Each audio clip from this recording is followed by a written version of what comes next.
What's good, party people? This is Voodoo in the Woods. I'm Accord in the Woods, and I am joined by the one and only former U of MMA champion. He is the one, the powerful Voodoo Maximus.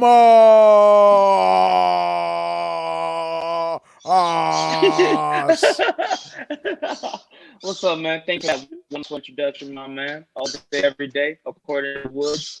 8 podcasts a day, Woods.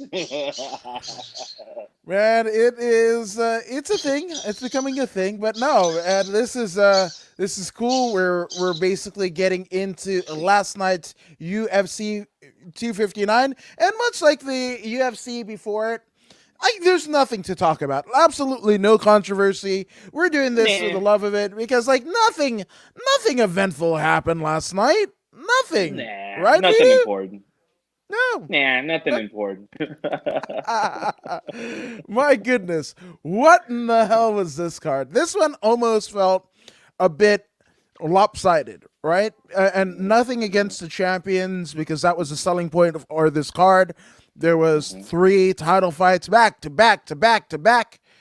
So nothing against it, nothing to disparage the champions, right? Mhm. As we sit here Sunday morning, but if you're looking for action-packed car fights and people that had a will to win and needed to win, good God, like this one, we literally had a 205 fight that pretty much by many accounts stood out more than the actual 205 title fight itself, which is pretty crazy. Indeed, indeed. And then speaking of lopsided championship matches, I mean, it was so lopsided. One of the champions just decided to give up his title and just give it to the other guy. He was whooping his ass so bad, he just decided to give his title to the other guy. It was that bad. Yeah. So I think without any further ado, we are going to get this shindig started like they did last night. We're going into the first bout of the night. We have Trevin Jones against Mario Mhm, Batista. And holy hell, I mean, Trevin Jones showing that he is not paid by the hour. He gets this thing done with an uppercut in ground and pound, and an uppercut finish, right, to ground and pound in the bantamweight division. I mean, that's usually reserved to the top echelon of that 135-pound division. They move so quick, they move so fast that, you kind of forget that they have power. Well, guess what? Trevin Jones reminded you that 135ers definitely have power.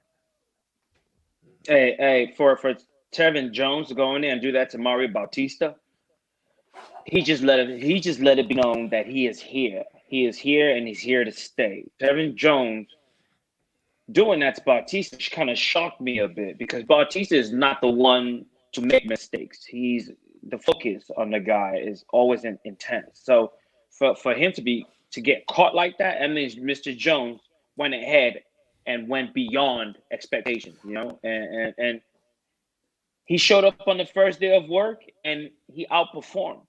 And this is what you want to do when you are starting a new job. He went to the UFC and he impressed. He impressed so much that he shut the lights out quite early, and he's going home uninjured. Yeah. And guess what? I bet you he's already thrown his name in the bid for another turnaround match within the next 3 weeks. So this is what we're looking for. If you're gonna go in there and perform like such, then be ready to turn around and take the next fight. You know.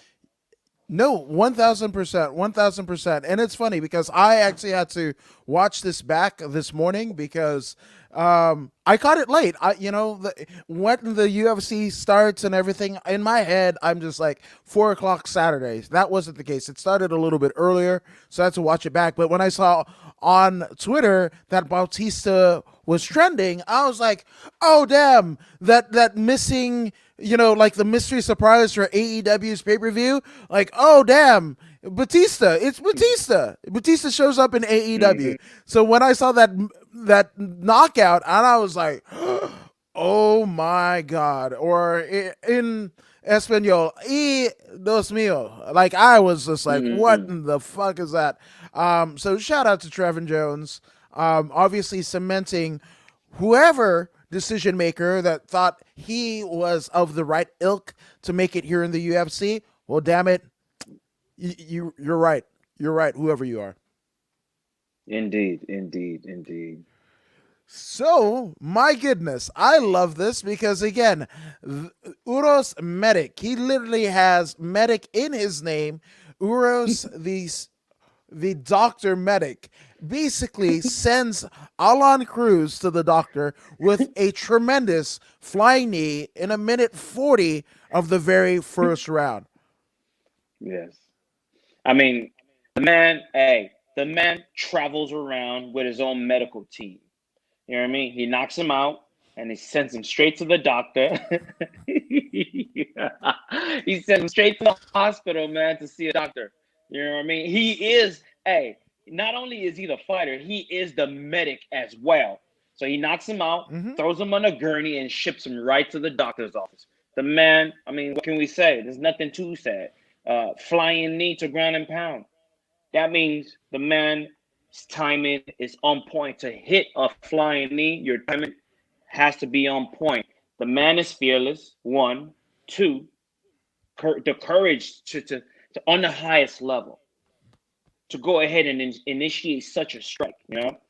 He's looking forward to getting into free flow because he found that changing elevation is the key to success. Most people don't leave their feet. This guy's like, hey, hey, hey, there's a lot of real estate up here that hasn't been claimed yet. So he changed levels, boom, took him out, and that's all she wrote. Yeah.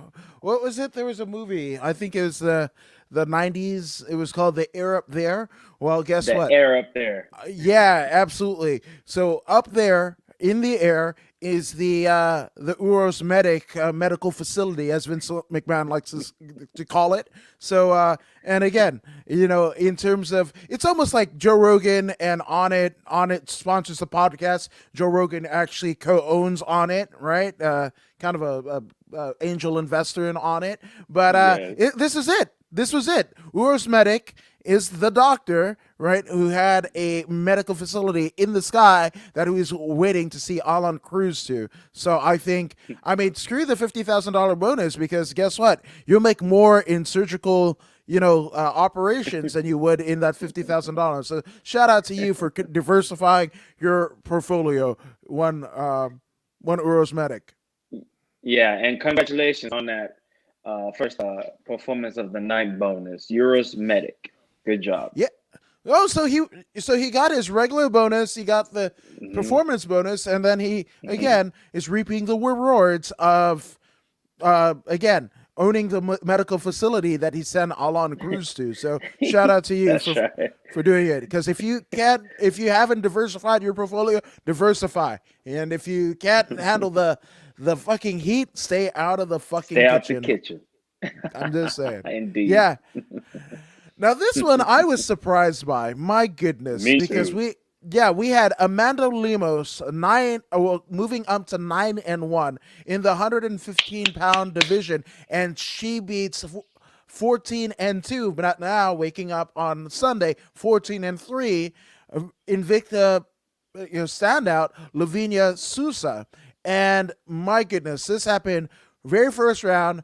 I mean, just power jab. They're literally calling it the power jab, and then finish off with ground and pound. My goodness, Amanda Lemos. And again, that was, I think we have seen, like Lavinia Sousa, in terms of her skill set and her experience, it just, every time that she steps into the cage, and I mean, I'm talking the cage, like pre UFC, her runs down in the Brazilian regional circuit, the Invicta, like for me, my heart broke a little bit because I'm very high on her, still very high on her, but again, I'm pretty high on Amanda Lemos's acumen, because she finishes really tough, very durable fellow Brazilian, and if this fight gets ran back, I pretty much guarantee you it's gonna happen for the 115 title. It's that good. They're Yes, both yes, that good. yes, yes, yes. I totally agree. I mean, one thing's to be said about Amanda Lemos, though. She went in there business on her mind. She went in there with business on her mind. She went in there unafraid of the opposition, even if the opposition is an established fighter in the UFC for quite some time. Record 14 and 2 at the moment of the Hmm. fight. She went in there like she was facing another average Joe. She went in there, toe tagged Hmm. her real quick, raised her hands, and that was that. And that was that. She threw the 1-2. The two landed. It hit so hard that the Brazilian gangster sat straight to the ground due to the force and the trauma, and almost was in a fetal position. Right. Like she couldn't believe what just like, oh my God, did you just hit me? And then she just covered up and took that beating, and that was all she wrote. Yeah, all she wrote. My goodness. So shout out to Amanda Lemos. A pretty big to me. This is like you're beating an Invicta champion and sound out, which Lavinia Sousa. I can't remember if she was champion of Invicta or not, but definitely when she got She was signed a to the contender UFC. for sure. Yeah, she was contender for sure. I was super excited when I would have loved for her to get the championship gold and then come, but things are what they are, but that also tells you about her acumen. So, shout out to Lina Sousa, but Amanda Lemos, man, definitely impressed me, and she has, I mean, all of her outings in the UFC, thus far. So, bright future for Amanda Lemos. And another thing, Amanda Lemos has now put herself in a position where she can just get back in line in line in the front of the line and Hmm. get another match as soon as possible because she's uninjured. I mean, she was only fighting for like 2 minutes. She hardly got Right. hit. So she could just turn around and be ready for another fight. No need for a training camp. She just came out of a training camp, so she could turn in there and fill in for someone who's fighting next week. She just has to make the weight again. That's all.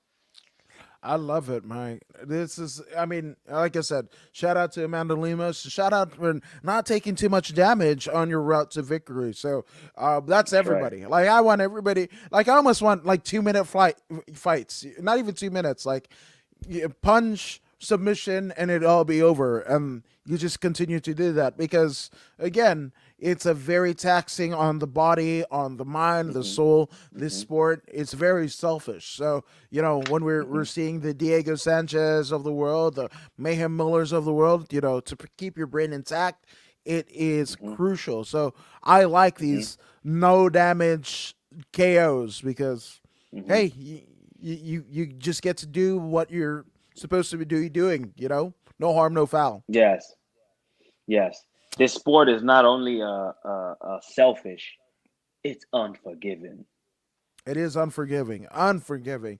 Now, one thing that might not be forgiven, I hope they are, because I hope these gentlemen are in good standing, but I'm not sure Jake Matthews is going to forgive Sean Brady after Brady, I mean, literally, I mean, pretty much mollywopped. I mean, it was an athletic competition, and then Sean Brady just turned on the gas, put his foot on the gas, and he was just on route to victory. And he gets it done with 3 minutes and 28 seconds of the very third round of this particular contest, and he snatches Jake Matthews up in a arm triangle choke.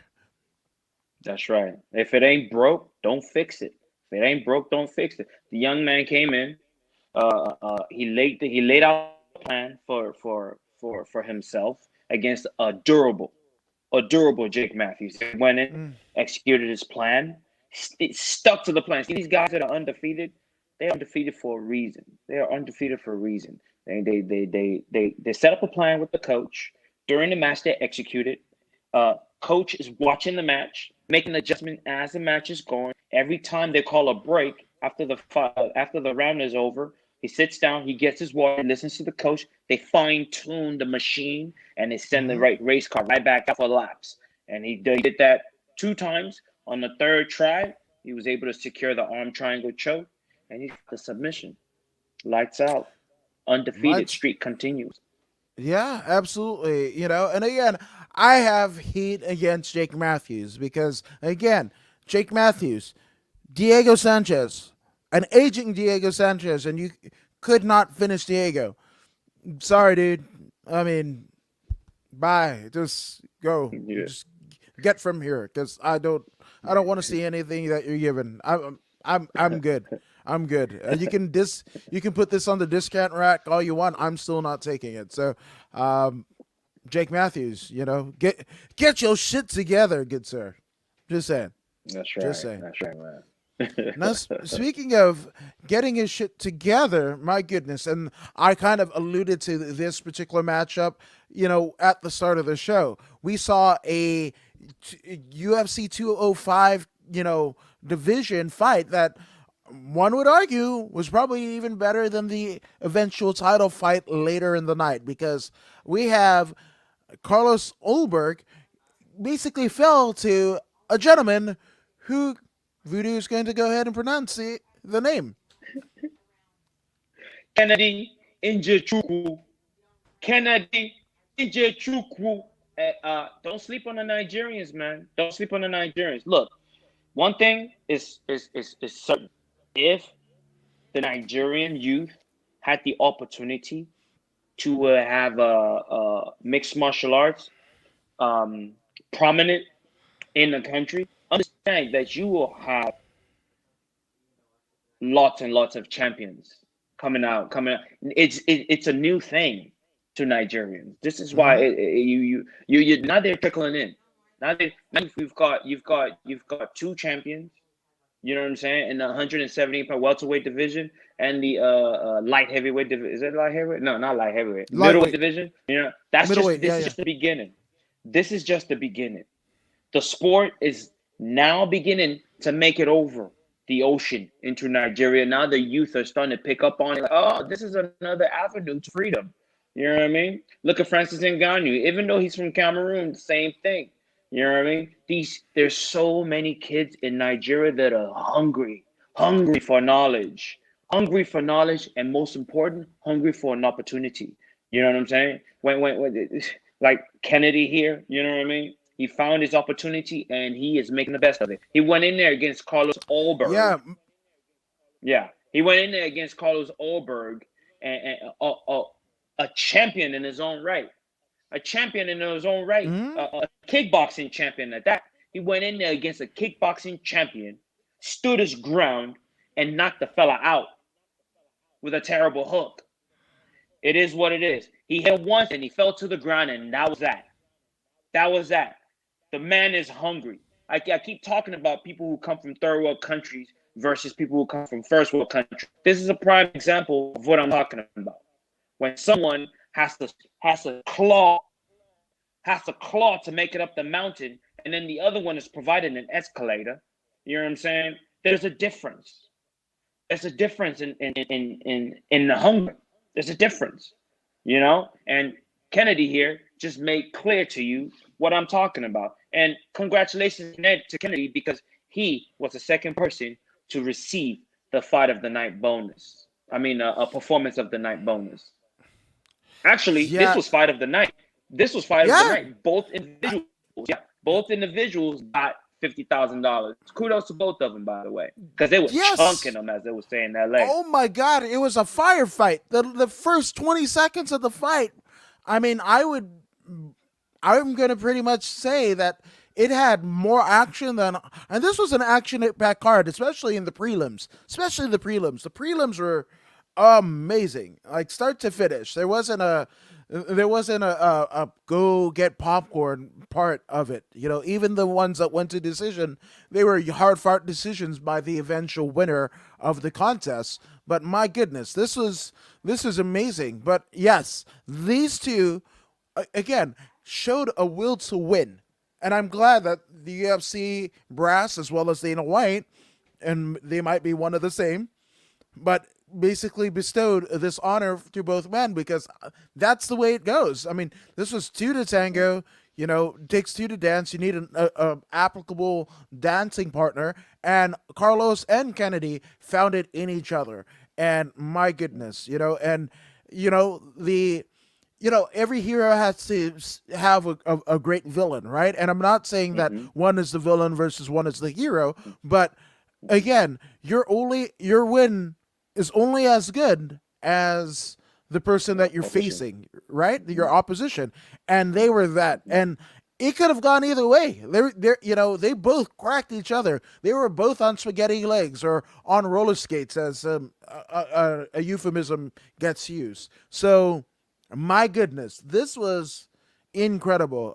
Yeah, not Yeah. only a performance of the night, but I this was my favorite fight of the night. Yeah, yeah, and it should be fight of the night because both gentlemen came in and they performed. They performed. Now, even in the loss, Carlos's stock rose. Hmm. I mean, you don't get $50,000 from a company in a loss Right. if they didn't feel that you were adequate. Otherwise, they would just giving Kennedy a $50,000 bonus.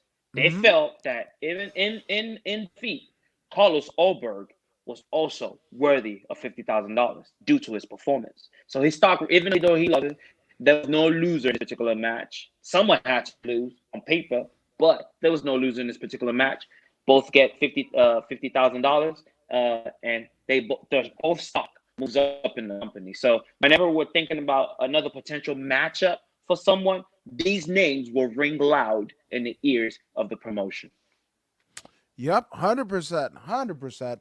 But somebody whose name has rang synonymously through the UFC promotion, especially in the 125-pound division, is one Tim Elliott. But much like his teammate, who was the UFC Women's Featherweight Champion title contender, Megan Anderson, Tim Elliott was known, but he had to reassess his career. He didn't feel like it was going down the right path. And even with a win last night, he was closing in on a 50-50 record, right? Now, that Mm-hmm. 50-50 record is almost, over 30, close to 40 fights, but even still, right? But he had to go to Glory MMA in where's it? James Krause's gym, Zach Cummings' gym, and turned it all around. He pretty much, this was a unanimous decision over Jordan Espinosa, but Mm-hmm. and rightfully so because he basically thwarted every attack that Jordan Espinosa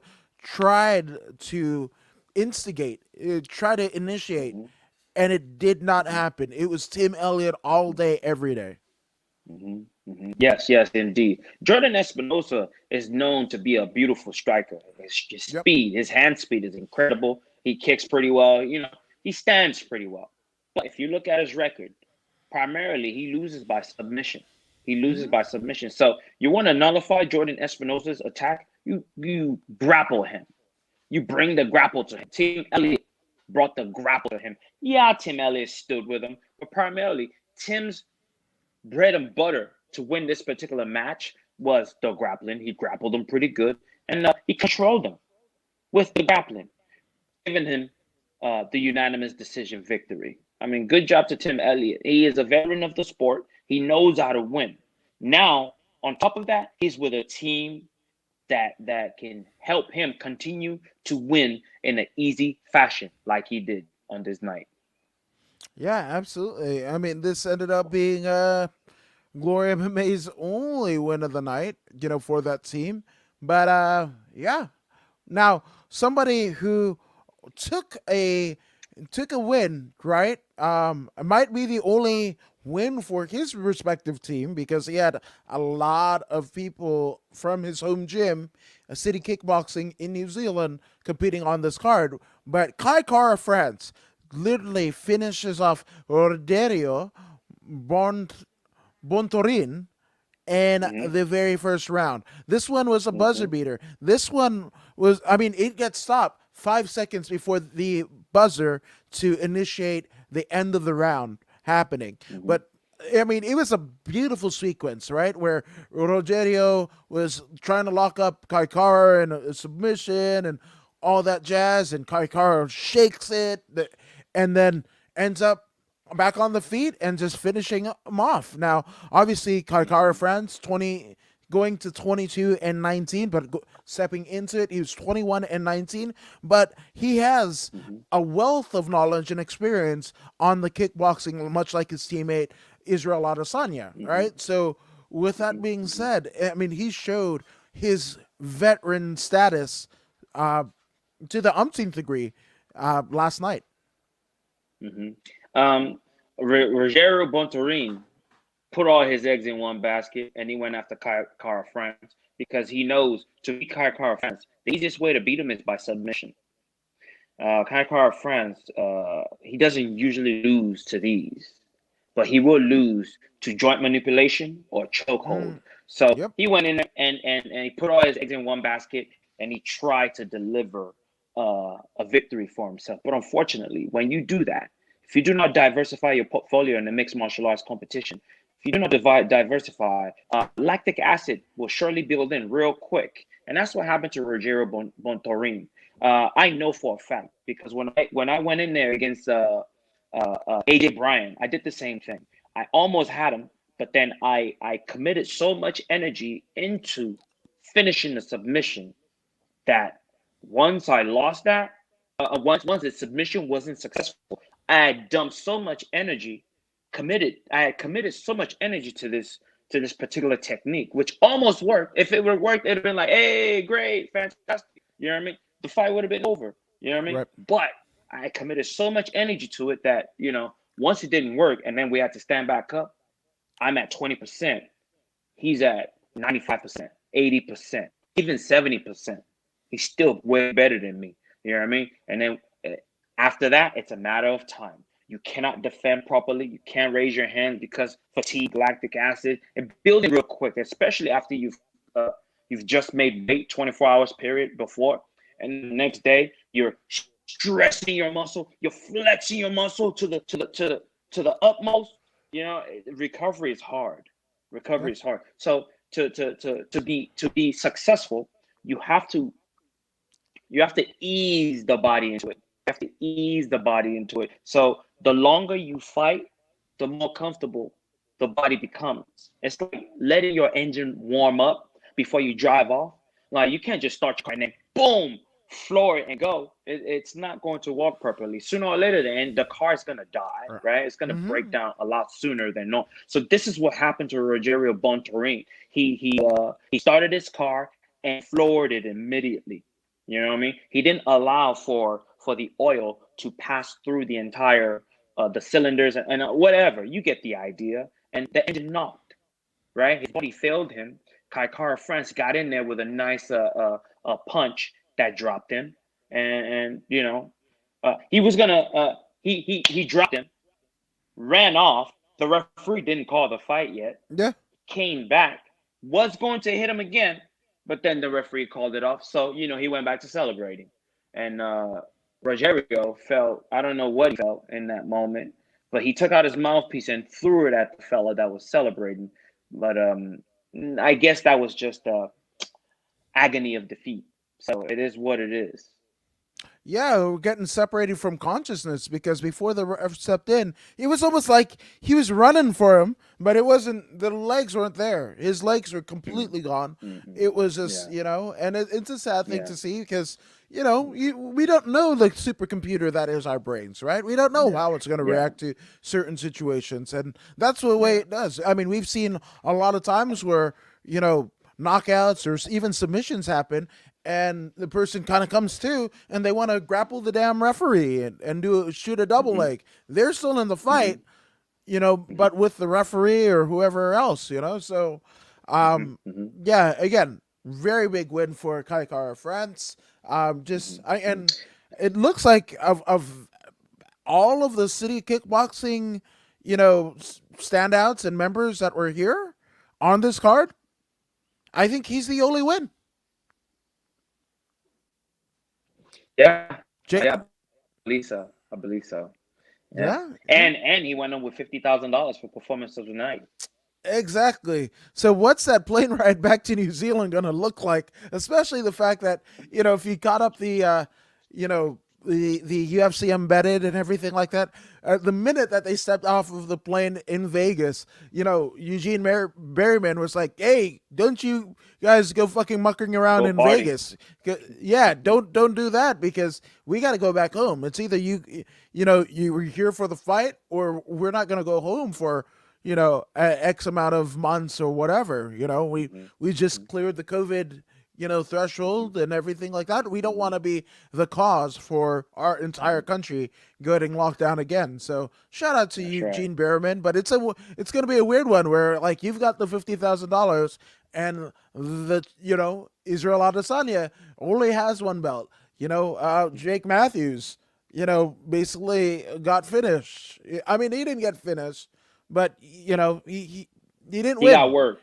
Yeah, he got worked. Olberg got KO'd. So it's got to be a weird feeling that you're the only one. Uh, It is what it is. Yes, it is, and I am so sad that it is what it is for this particular career. At least what I will estimate, because Askarov finishes Joseph Benavidez, and this one broke my heart. Obviously, Joseph Benavidez basically falling to 28 and 8, right? And 28 and 7 before the night's events, and it just unfortunately Benavidez was not a champion in the WEC. He wasn't. He wasn't a champion in the UFC, and he just, he kind of just he sniffed. He had a cup of coffee in the big time, as they say, right?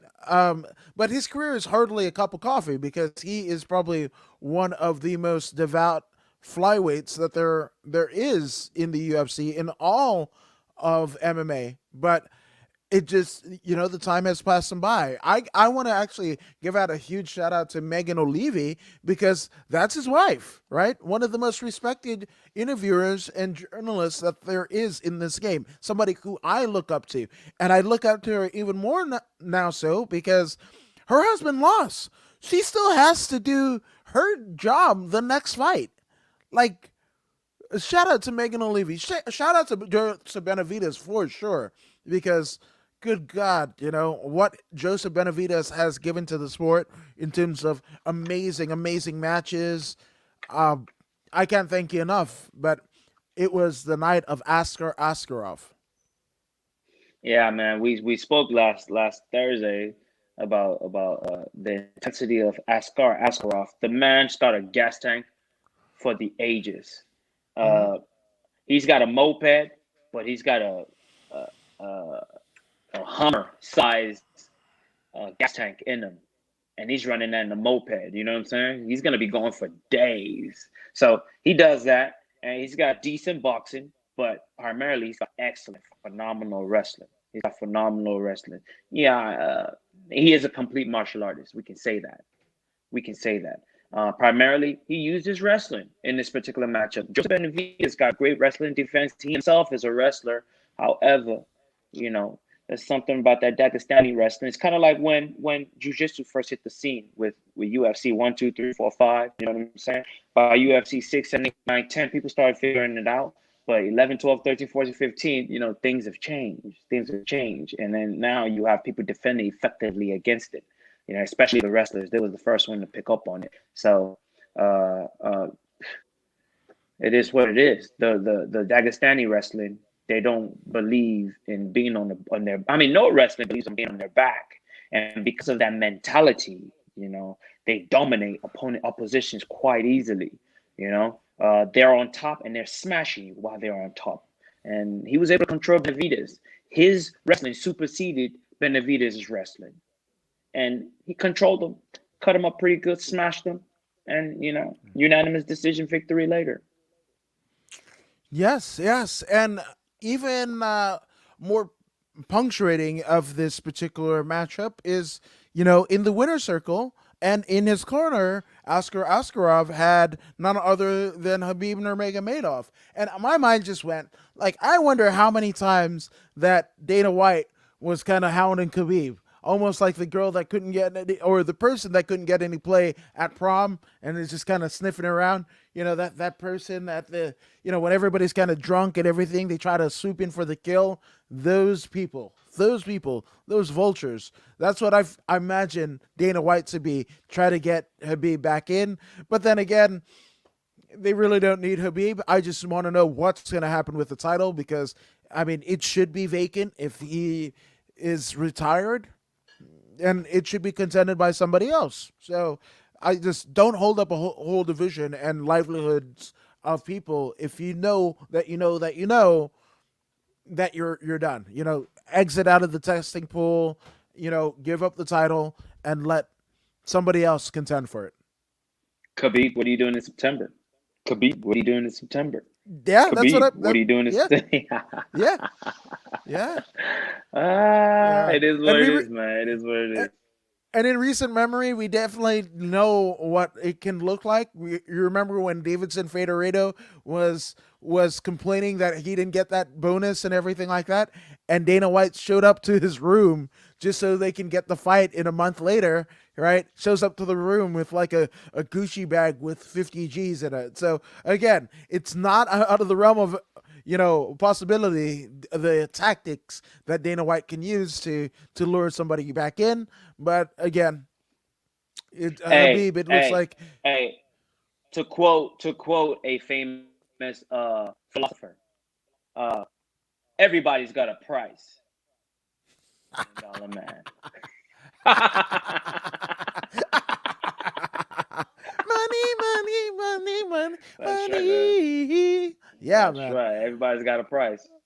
Absolutely, absolutely. But showing that he is worth the price of his inclusion to the UFC's 135-pound division, we have the Matrix, Kyler Phillips, and Song Yadong. And Song Hmm. Yadong basically, I mean, Song Yadong got donged, is what I'm saying, And Hey, I hate to, I'm going to quote Adam Hunter of MMA Roasted. Shout out to Adam Hunter. But he basically says no matter how it goes, he wants to see Song Yadong against Gilbert Burns. He doesn't know, he doesn't care how it happens, just so he can see the banner and promotional material say Yadong Burns. And that's a retweet. That's a retweet. your dong burns. Hey, okay. Now, this is a prime example of what I talk about every time. However, it now is coming to life right before our eyes. I'm so happy that I can cite this as my source. Now, you have in one corner one man who is a master of flow state. Dong Song has mastered that one tour of his, that boxing. He is so good at it, so good at it. But then in the other hand, you have the one that has mastered many styles, right? Man free flows like none other, right? He's able to jack into the matrix and fly around like Neo. Kyle Phillips, that is. I mean, look at the performance. Look at the performance. Not only was he boxing, he was kickboxing. Not only was he kickboxing, he was Muay Thai artist. Not only was he a Muay Thai artist, he was a Taekwondo artist. Not only was he a Taekwondo artist, he was a karate artist. Not only was he a, and the list goes on. Not only was he a Taekwondo artist, he was a wrestler. Not only was he a wrestler, he was a jiu-jitsu artist. Not only was he a jiu-jitsu artist, he was a grappler. And he keeps interchanging the necessary technique for that moment. This here is free flow. And not everyone can access free flow, like my man here, Kyle Phillips, the Matrix.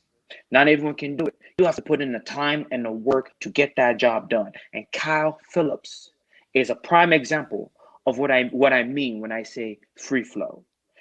See, many people can enter flow state, right? But only a selected few can enter free flow. Kyle No, Phillips, excellent performance. absolutely. And again, a CXF veteran, a gentleman who we've seen in action in his previous, prior to UFC incarnation, and shout out to the Matrix. I want to see that guy in a just in title contention. So I think he's working his way up to it, and Song Yadong, a Yeah. more than worthy challenger of this night. Hey, somewhere, Bajmajian of CXF is feeling real proud right now because that's one of his prospects. You know what I mean? Hmm. Yeah, absolutely.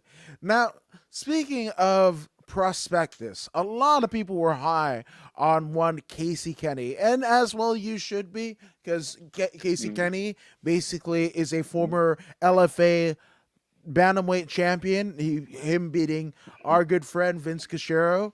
Um, Mm-hmm. and a lot of people saw fit that Casey Kenny was just going to run through Dominic Cruz, and Mm-hmm. I mean he touched up Dominic Cruz, but he was almost an afterthought. By the time the fight was over, this felt to Mm-hmm. me almost like Ricky Steamboat and Ric Flair.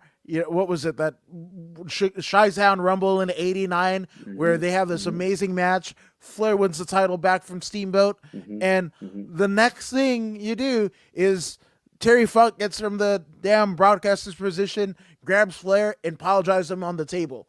What I mean and why I use that analogy is, right, you almost forgot about Ricky Steamboat. Like, there was no rematch, there was nothing, right? It was just like they went on to the next thing. And that's Mm-hmm. exactly what happened with Kenny Mm-hmm. losing to Dominic Cruz, right? Mm-hmm. We didn't even remember the fight. Look, this is how crazy it was. Like, I was watching the fight, right? And I had Fearless 7. Shout out to Fearless Women MMA for an amazing card that you can still Mm-hmm. purchase for $5, just $5 Mm-hmm. on fearlesswomenmma.com. But Mm-hmm. I was in between both of them, right? And Cruz is basically, he's got the mic and everything like that, and he's calling out somebody. Now, my wife, right? Like, I wasn't immediately familiar with that person, that he called out, the Monster Energy exec and whatever. I just heard, oh, let's do it for charity. But the fact of the matter is, my wife, who was like literally 30 feet away, right? She was like, what did he say? And I thought she was reacting to something she was watching. No, no, no. She was like, oh, Dominic Cruz lost his job. And I was like, and he's like the first 135 champion for the UFC in both, in the UFC as well as a WEC champion, and one of the most prolific commentators that the UFC has on their roster. And she was like, "Yep, he he's lost his job. What the hell is he doing?" And I was like, Mm-hmm. "Damn." So, your thoughts? It seems that Dominic Cruz is he's got some kind of issue with this Hans fella. This Hans fella seems to be the CEO of a Monster energy drink, and this man's a sponsor, right? He sponsors Yeah, fighters. To be qualified uh, to be qualified for sponsorship, the company itself, the Monster Energy company itself, has to see value in you. So I guess they see value in Dominic Cruz, and they want him. They want him to be on the team, so they give him free money to be on the team. Now, what's going on is the CEO of this company.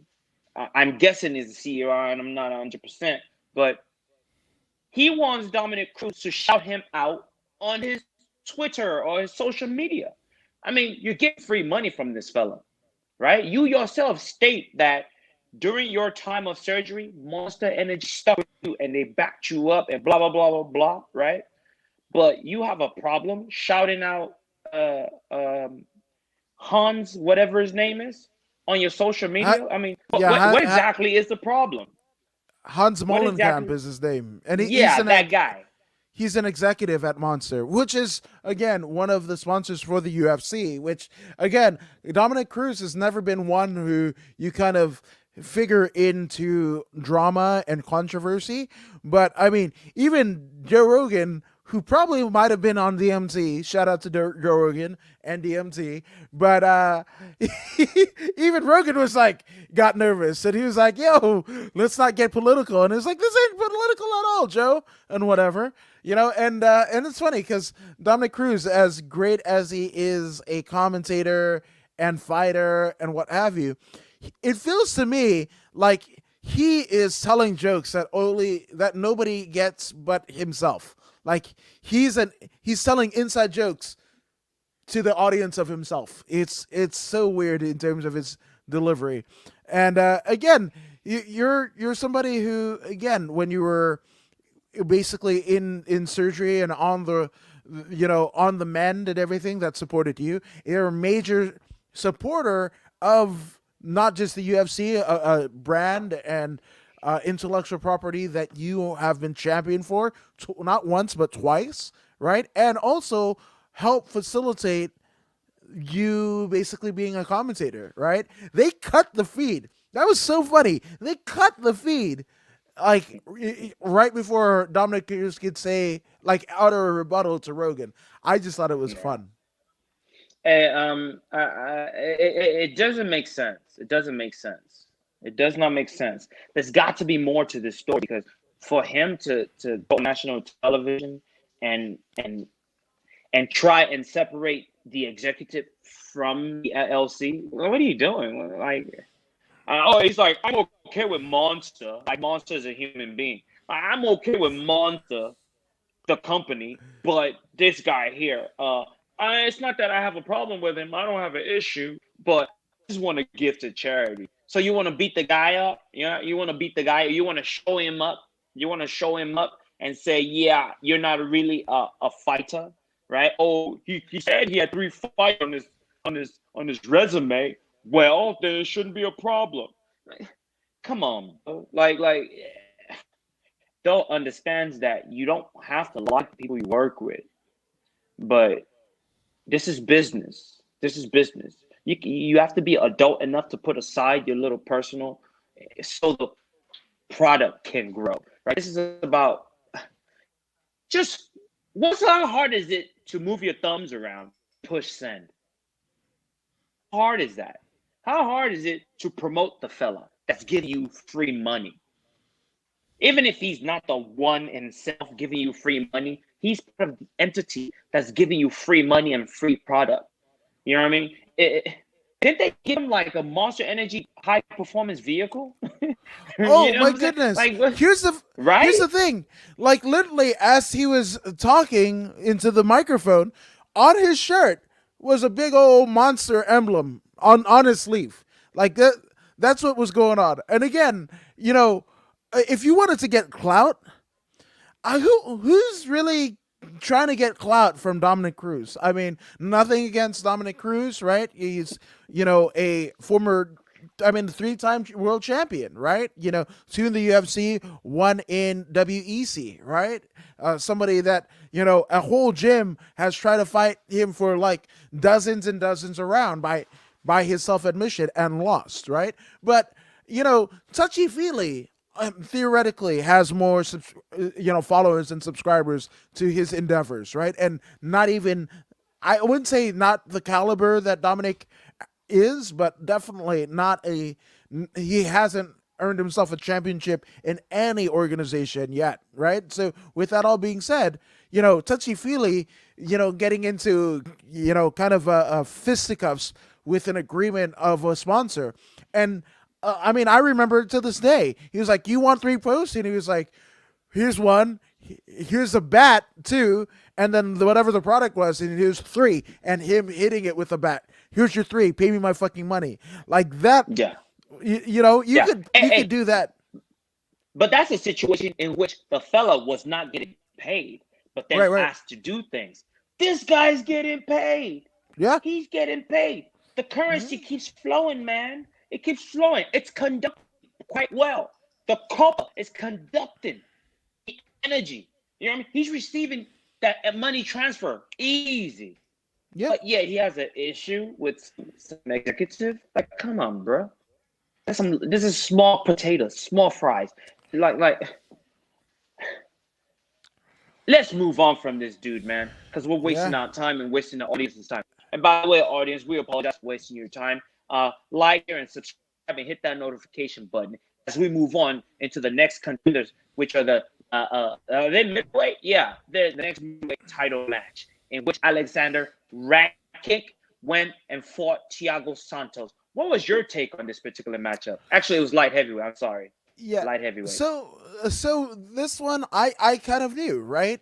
And the question mark with everyone was how well recovered was Thiago Santos after literally breaking all of his shit, like breaking it, tearing limb from I mean, muscles and tendons from the limbs and ligatures and all that, whatever.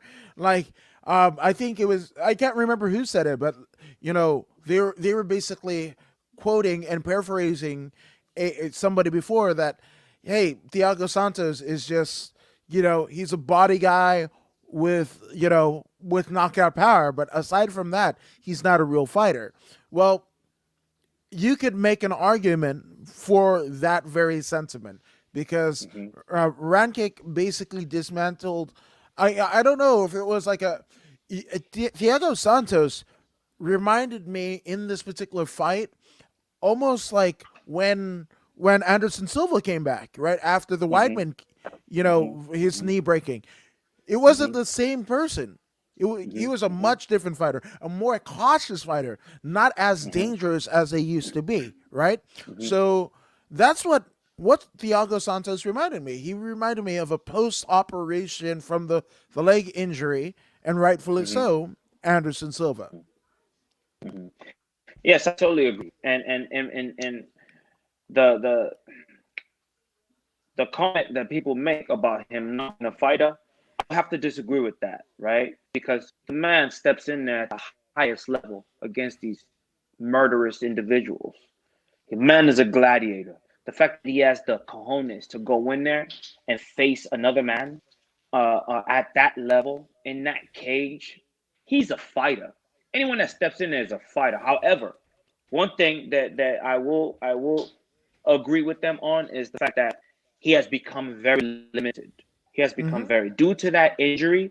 His pop is gone. He's missing that elasticity that he had before. He used to just explode on a dime and just be so explosive. That explosion has been cut down significantly, Yeah. and yes, he still carries power, but that fast twitch that he had has yet to return. Will it ever return? I do not know. I do not know.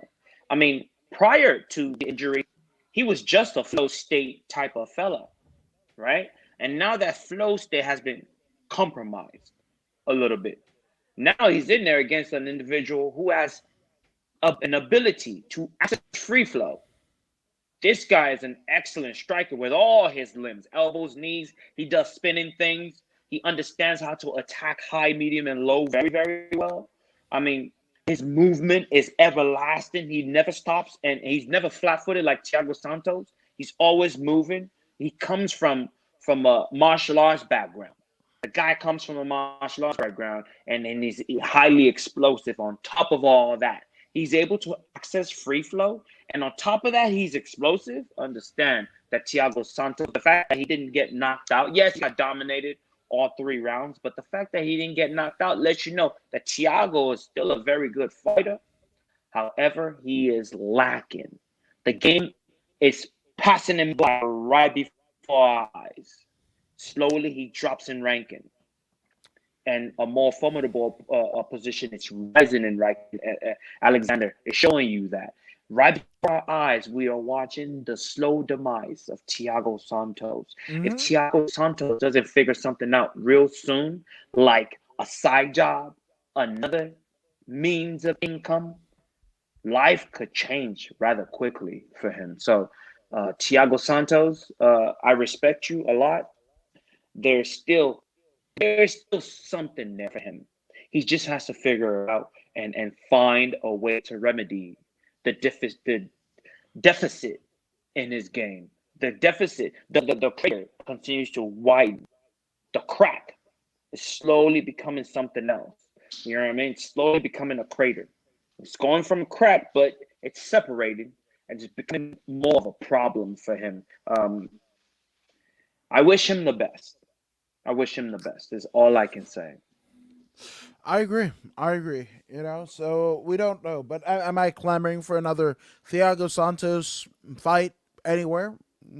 No, to be honest with you, no. And it's a sad thing to say to write somebody off, but also, if you can't perform in the highest of levels, the destruction is there for you to get destroyed, to be a lamb to the proverbial slaughter. Hmm. So, Hmm. yeah, that's, just quit And while you're ahead. yeah, and during the post-fight interview, Joe was interviewing Alexander and pretty much hinted at, "Hey, buddy, you were going after that damaged leg," and Rakic was like, "Yeah, I was actually. I understand that it might be like cheating, but this is a fight game. All is fair in war. All is fair in war. I mean, if Thiago Santos had an opportunity, he would do the same. He would take that opportunity for the W. Alexander Rakic, he's on a mission for gold.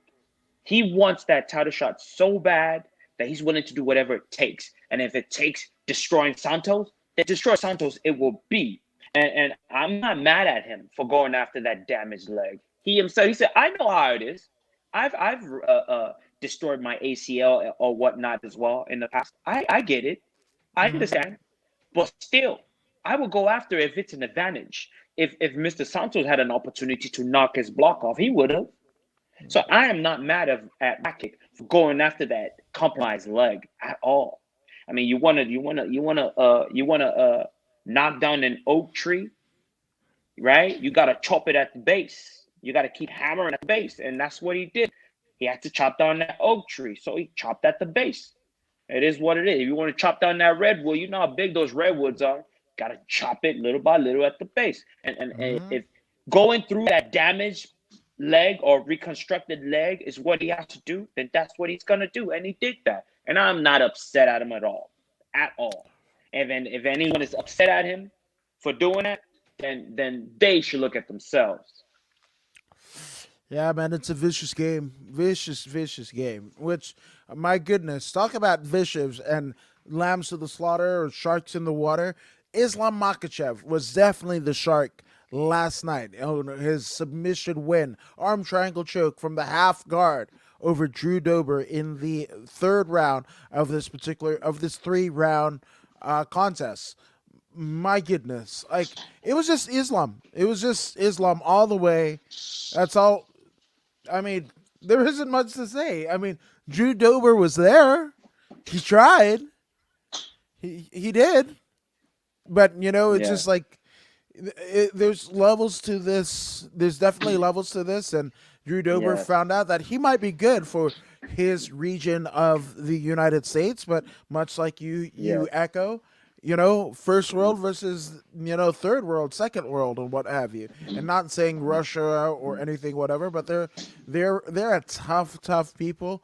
And Drew Dober saw how tough that the people in that region of the world could be at the Mhm. hands of Islam Makachev. Mhm.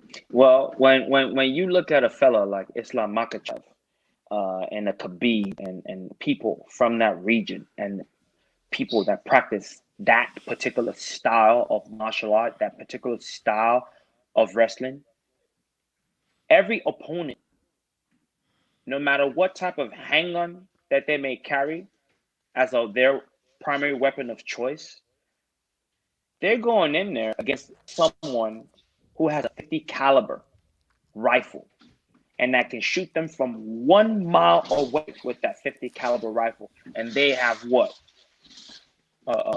Your normal rifle, what? AR, whatever. 50 cal will go right through a brick wall and hit whoever's hiding behind it. There is no escape from a 50 caliber weapon. There is no escape. No matter what you stand behind, it will go right through it and hit you. And this is the mentality that Islam takes to the cage. He's going in there with nothing to worry about because he knows he's got the biggest gun. Him, Khabib. This is why they're so confident, by the way. They're going in there with the biggest caliber weapon, right? And these guys got what? Little 22s. Worst case scenario, you got a 45, right? 45, whatever. Their caliber, their choice of weapon is quite inferior to the wrestlers of Dagestan. And that's what we witnessed on this particular day. Drew Dober, under any other circumstance, is a formidable opponent for anyone. Even against Islam Makhachev, as Islam said himself, the man got some good power in his hands. When he hits you, you're going to feel it. But Islam is like, hey, man, why risk my consciousness when I can just blast away with my 50 cal? So he went in there and he super wrestled him until he became highly, highly exhausted from the wrestling. Once he slowed down, he went in there and he initiated that. I believe it was Triangle. yeah, a triangle choke, Even though it was From the half guard, though. From From the the half half guard, guard. yeah, he was still able to finish it. He said, and I'm quoting Islam. He said, if it was early on in the round, it might not have worked. But because I had exhausted him, because that was our game plan, exhaust him and then go for the submission. He exhausted him for 10 minutes, and then some 3.5 minutes later, he initiated the choke, and within seconds, he was able to execute the choke and finish the durable Drew Dober, and that was all she wrote, man. Now, furthermore, post-fight interview, even though he comes from the impoverished mountains of Dagestan, the man has gone the extra mile to learn English. It's not the best English in the world, but he's learned English and he's speaking for himself at the press conference.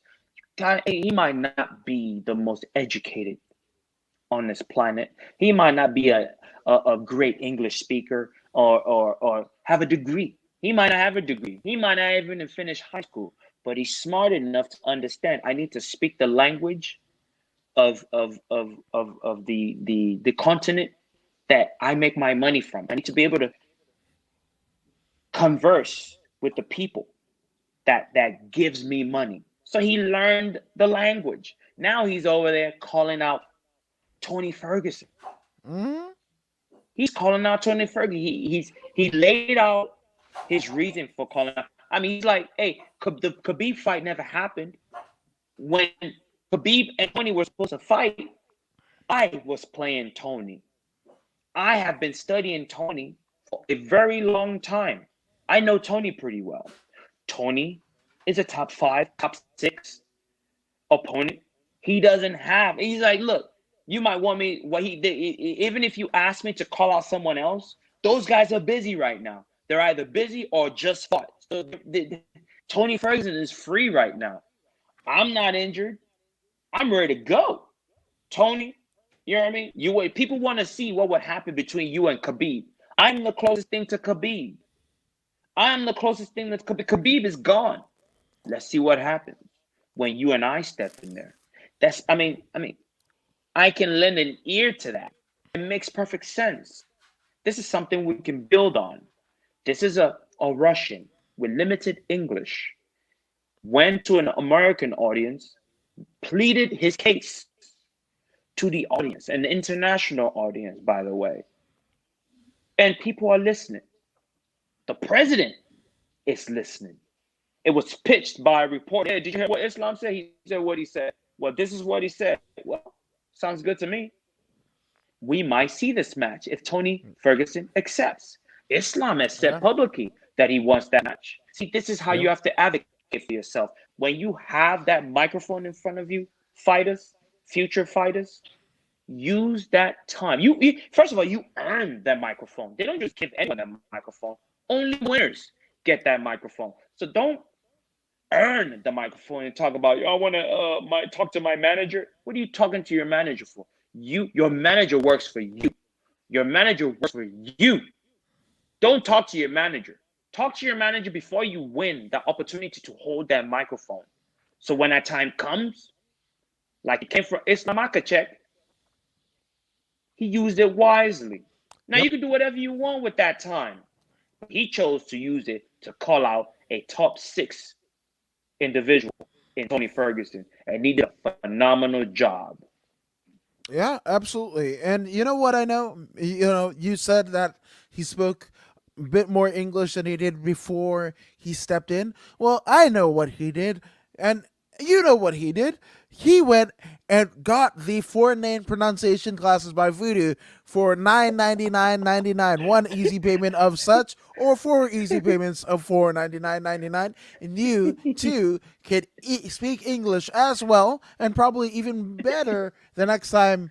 I mean, assuming that Islam Makhachev wins, well, guess what? He's putting all of his bonuses towards this very program, and it has That's changed his right. life. Where he has the behest of one UFC president, Dana White. So again, the That's reason why right. reporters can echo his sentiments is because Islam invested in voodoo. So be like Islam That's and go right. ahead and get yourself the foreign name pronunciation classes by voodoo for again one easy payment of $9.99.99 or four easy payments of $4.99.99. You could be like Islam Makachev. Hey, and if you want a free sample of the product, like, share, and subscribe to this particular podcast here, Voodoo in the Woods and According to the Woods, and we will give you a free week's lesson for free. Damn right. Like, Damn share, and right. subscribe, baby, all day, every day. Like, share, and subscribe. Now, we got something because the video pronunciation classes are something that brings me joy. It doesn't make me upset. I am essentially centered in my chi. But my chi was disrupted because we have the 135-pound title fight between Aljamain Sterling and the what was the reigning and defending champion Petr Yan, and Hmm. this one was disappointing to say the very least. Because here's the fact of the matter. Aljamain was gassed, right? Going in, I mean, this happened.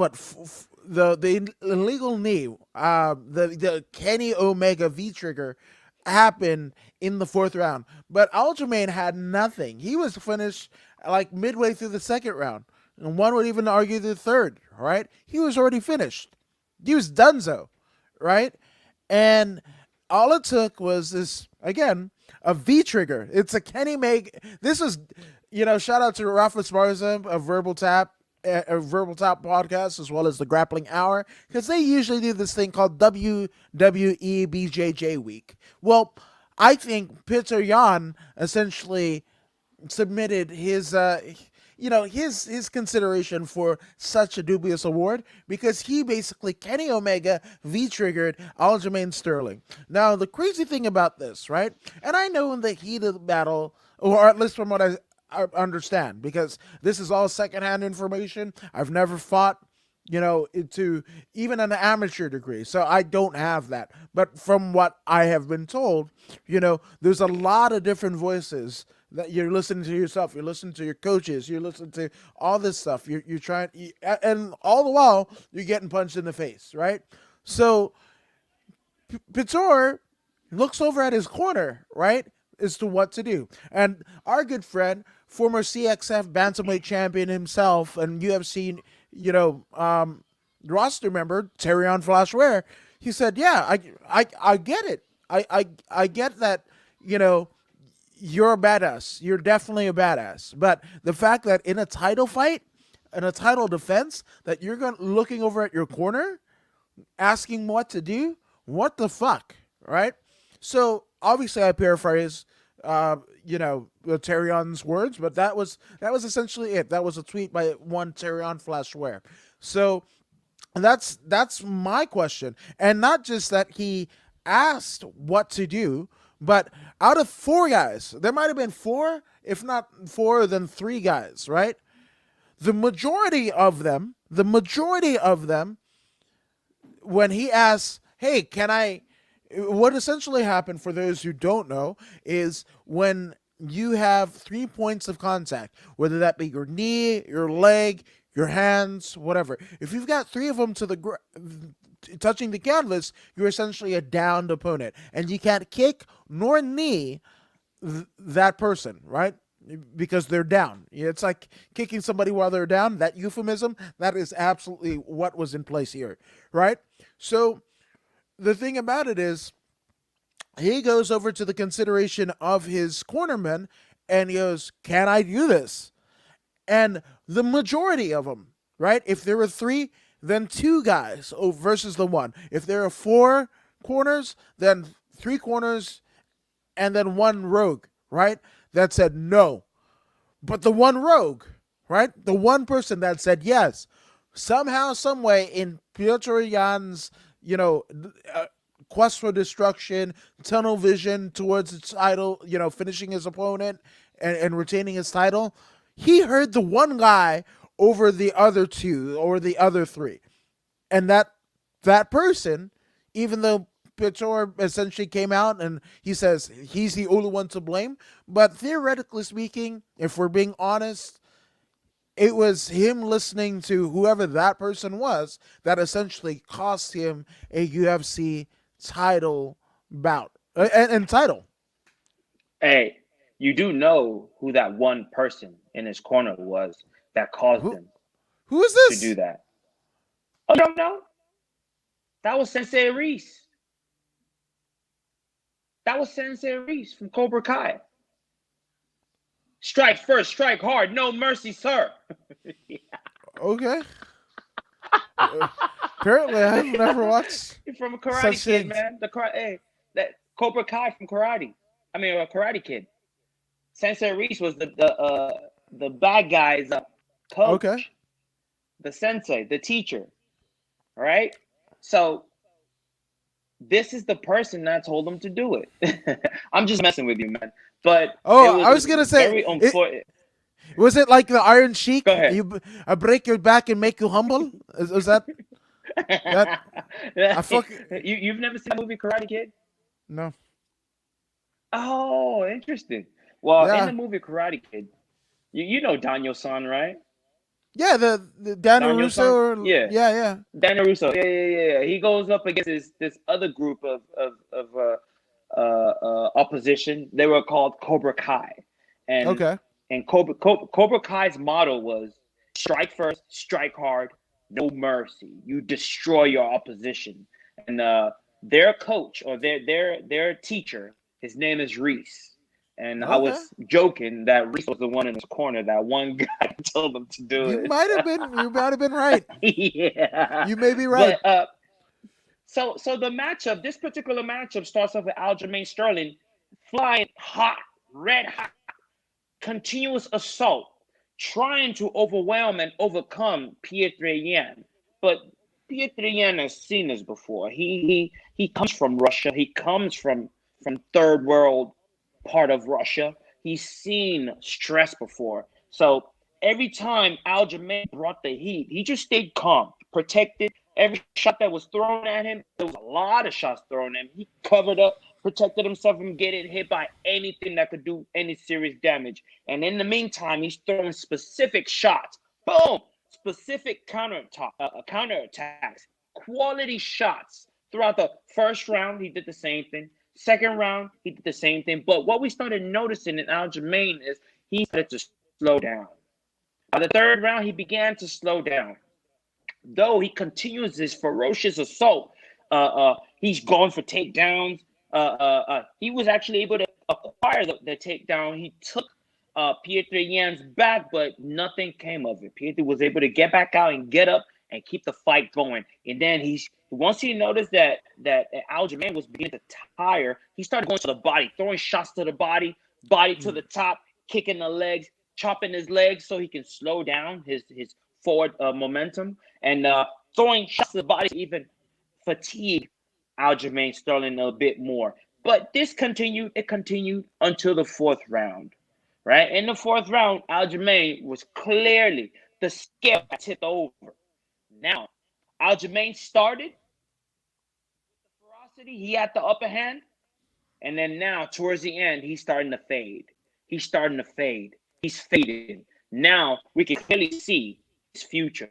We can clearly see that within 4 minutes, Aljamain Sterling is going to be a dead man, literally a dead man. We clearly see it. So at one point, Aljamain attempted something. He ended up on the ground. He was on all fours.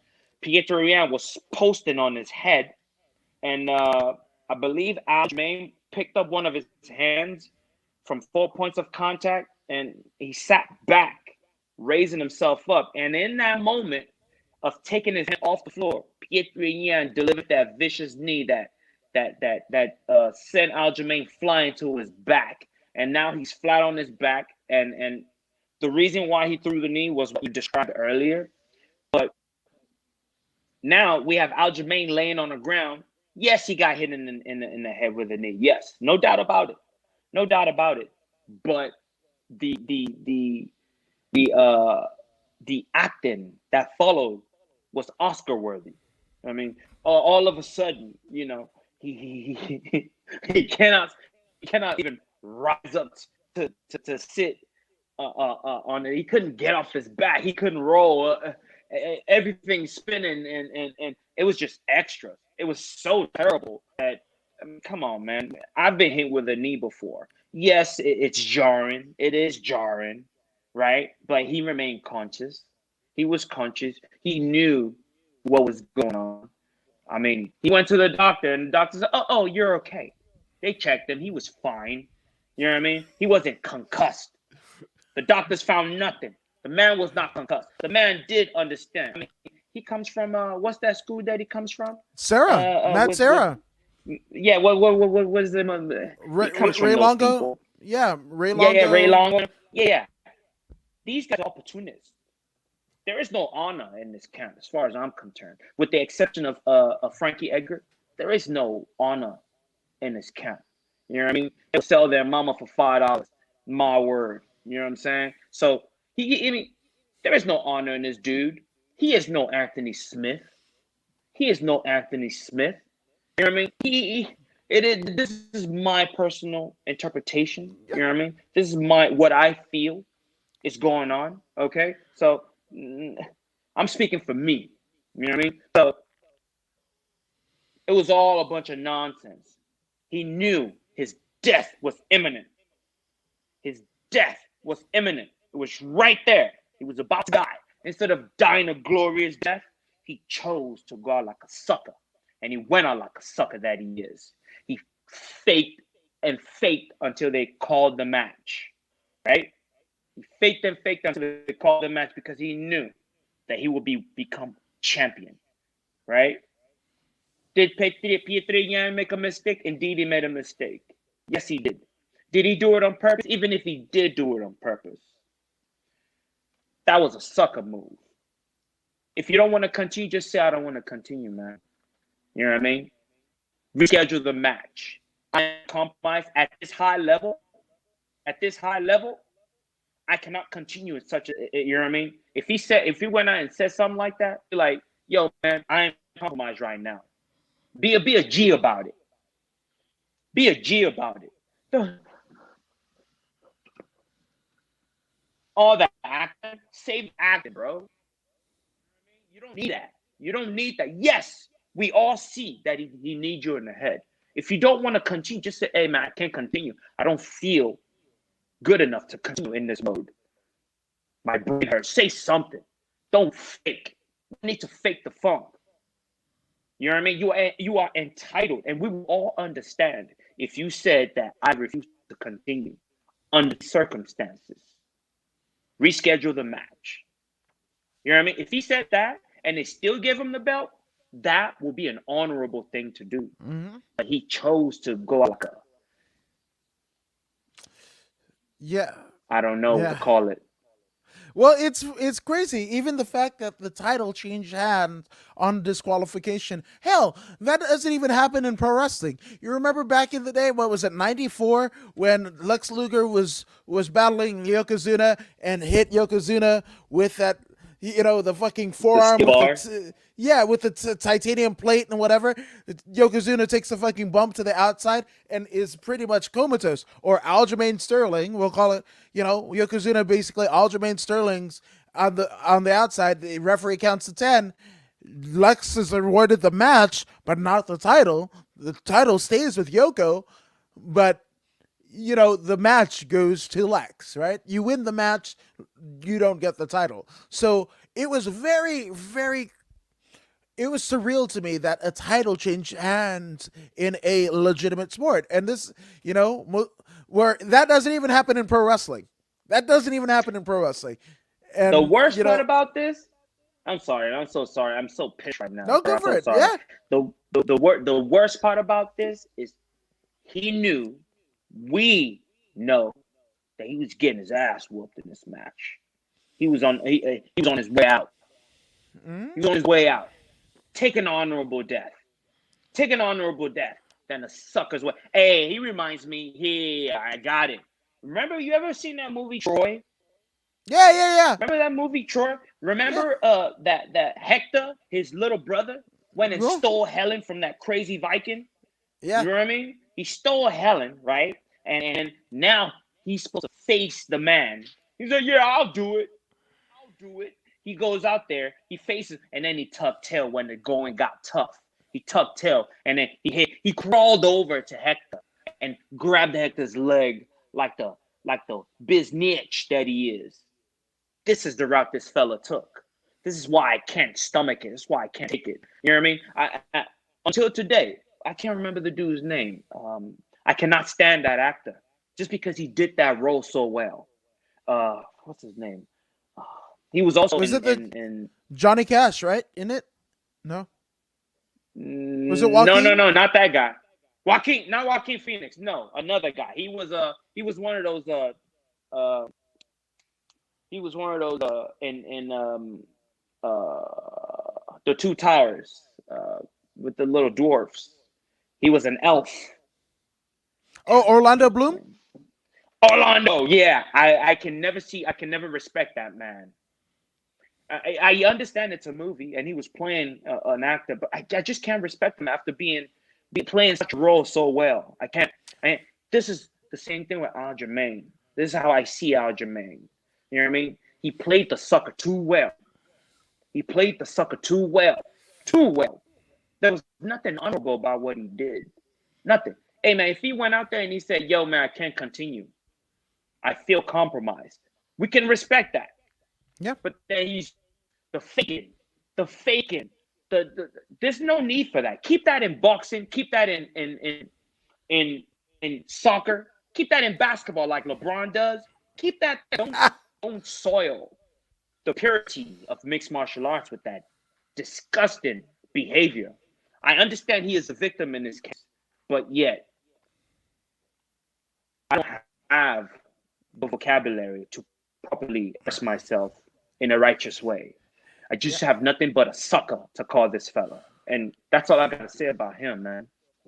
Well, he didn't win himself an Oscar, but he won himself a UFC world title, which again is crazy. Yeah. But you know what was funny about it? Because I was just like, why is everybody trashing him? Whatever. I try to give him the benefit of the doubt, right? This is a man who, on his own reconnaissance, couldn't even stand, but has enough power. Musters enough power when they give the title to him, he throws it on the ground. Shouldn't he fucking fall on, and then even still continues to fucking, go or whatever. And then, and even better, they don't take him to the medical facility. They take him back to the fucking thing to get interviewed by Rogan. Like that. Hey, I think when he was being interviewed by Rogan, he sure had no problem. Everything looked perfect to me. You know what I'm saying? Now that he's been crowned the champion, you know what I mean? The paper champion. Now that he's been crowned the paper champion, the meantime champion. In the meantime, Aljamain is going to hold on to the belt until the real champ comes back. In the meantime, the meantime champion. That's what he is. The meantime champion. I mean, yeah, Aljamain is competing at the high level. Well, you never made it to UFC. So someone might say, well, at least Aljamain's in there. Hey, man, Aljamain is in there. Yes, you're right. Yeah, yes, I never made it to the UFC. Yes, you're right. But I ain't no bitch like Aljamain, straight up. Yeah, that shit is Paulo Abdul straight up now. Tell me, do you want me and you together? And I say, no, no, no. This shit is a hit and run. And he hits you with the fucking hit and run with by way of a Kenny Omega fucking V trigger to the fucking face. And that got you a championship. I swear, I don't know. This shit is, again, WWE BJJ week is upon us, and I think this is Aljamain and Couture's submission in the ruse of a UFC bantamweight title fight. So just saying, shit, man. But one thing that I will definitely say is we are at the co-main event of the evening. We have reigning and defending UFC featherweight women's champion, but also the reigning UFC women's bantamweight champion Amanda the Lioness Nunes against former Invicta world featherweight champion in Megan Anderson. And again, Megan Anderson's stablemate over the Glory MMA, he won. So maybe that's shifted gears, right? That they wouldn't procure the victory in this particular instance, but I can't even say that. It is the greatness of Amanda Nunes. Amanda Nunes is the closest thing, both male and female, that we're going to get to Tyson. Like, she, to me, just to me, she is in that echelon. She is one of the greatest. I'm sure if you ask Tyson, who is one of the most badass people walking the face of this earth, Mike Tyson, who is an avid watcher of all things MMA, not just UFC. He watches Bellator. He has him on his Hotbox podcast. Like, he has everybody. He knows himself. And he himself was one of the former baddest man on the planet. He earned that moniker. It is something that he knows full well. And he will probably bestow that very moniker to one Amanda Nunes after her performance and every performance that she's had up till this point. Yes, yes. Amanda Nunes, double champ, reigning, defending double champ, reigning, defending double champ, only double champ to do so. Yep. Only double champ to do so. Reigning, defending the 135. Reigning, defending the 145 simultaneously. Goes up, smashes, go down, smash. Going back and forth. Smashing, folks. The divisions, neither division is being held up at all. At all. Now that is a legitimate double champion. She goes in there against a formidable opponent in Megan Anderson. Megan Anderson was trained. She was fit. She made weight. You know what I mean? She was good to go, firing on all cylinders. But there's one thing when you step in there with Amanda Nunes. If she touches you with the touch of death, you will die. You will die. She hit Megan Anderson with one shot that counted. And that was that. And as soon as she hit her, you can see in the eyes. The eyes became wide open as she is pondering what she just got hit with. You ever seen that movie Rush Hour? And somebody kicked Chris Tucker in the face, and he's like, which one of y'all hit me? Which one of y'all? Yes. This was what Megan Anderson was questioning in her mind. What did she just hit me with? Is she holding Thor's hammer in her hand right now? Why isn't the referee calling this fight off? And it turns out that it was just Amanda Nunes' hands. This is God-given. God bestowed upon Amanda Nunes power of destruction. Thor's hammer. Right here, Amanda's hammer.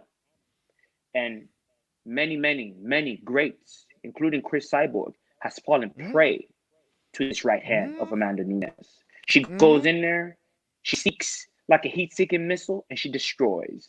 Now, she's destroying folks in the first round. Often.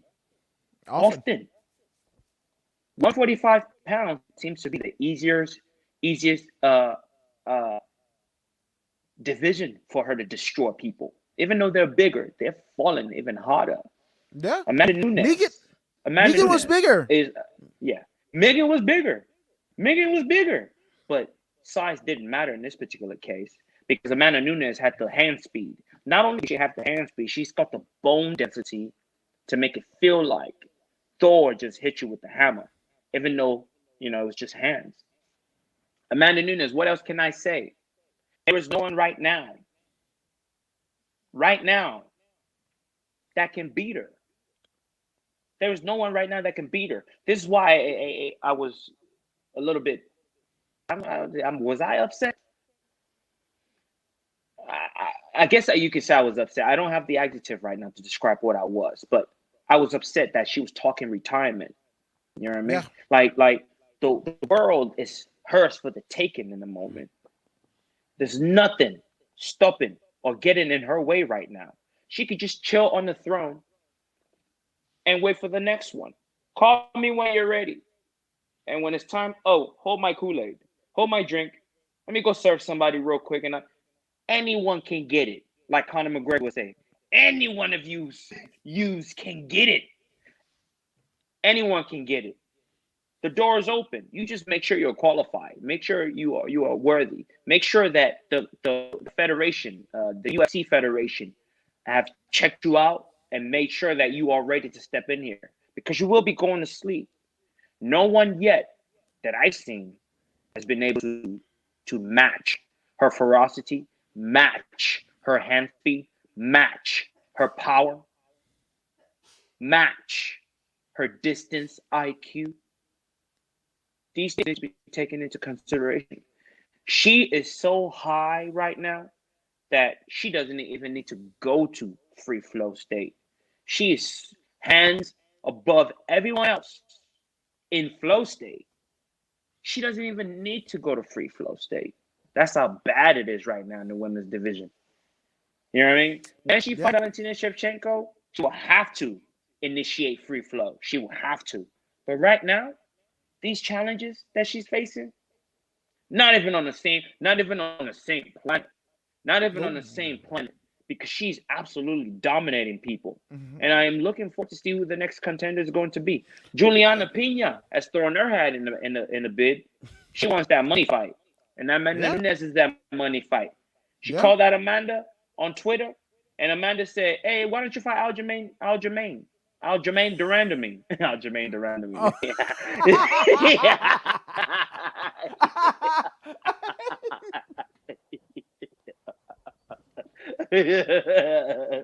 Durandamine.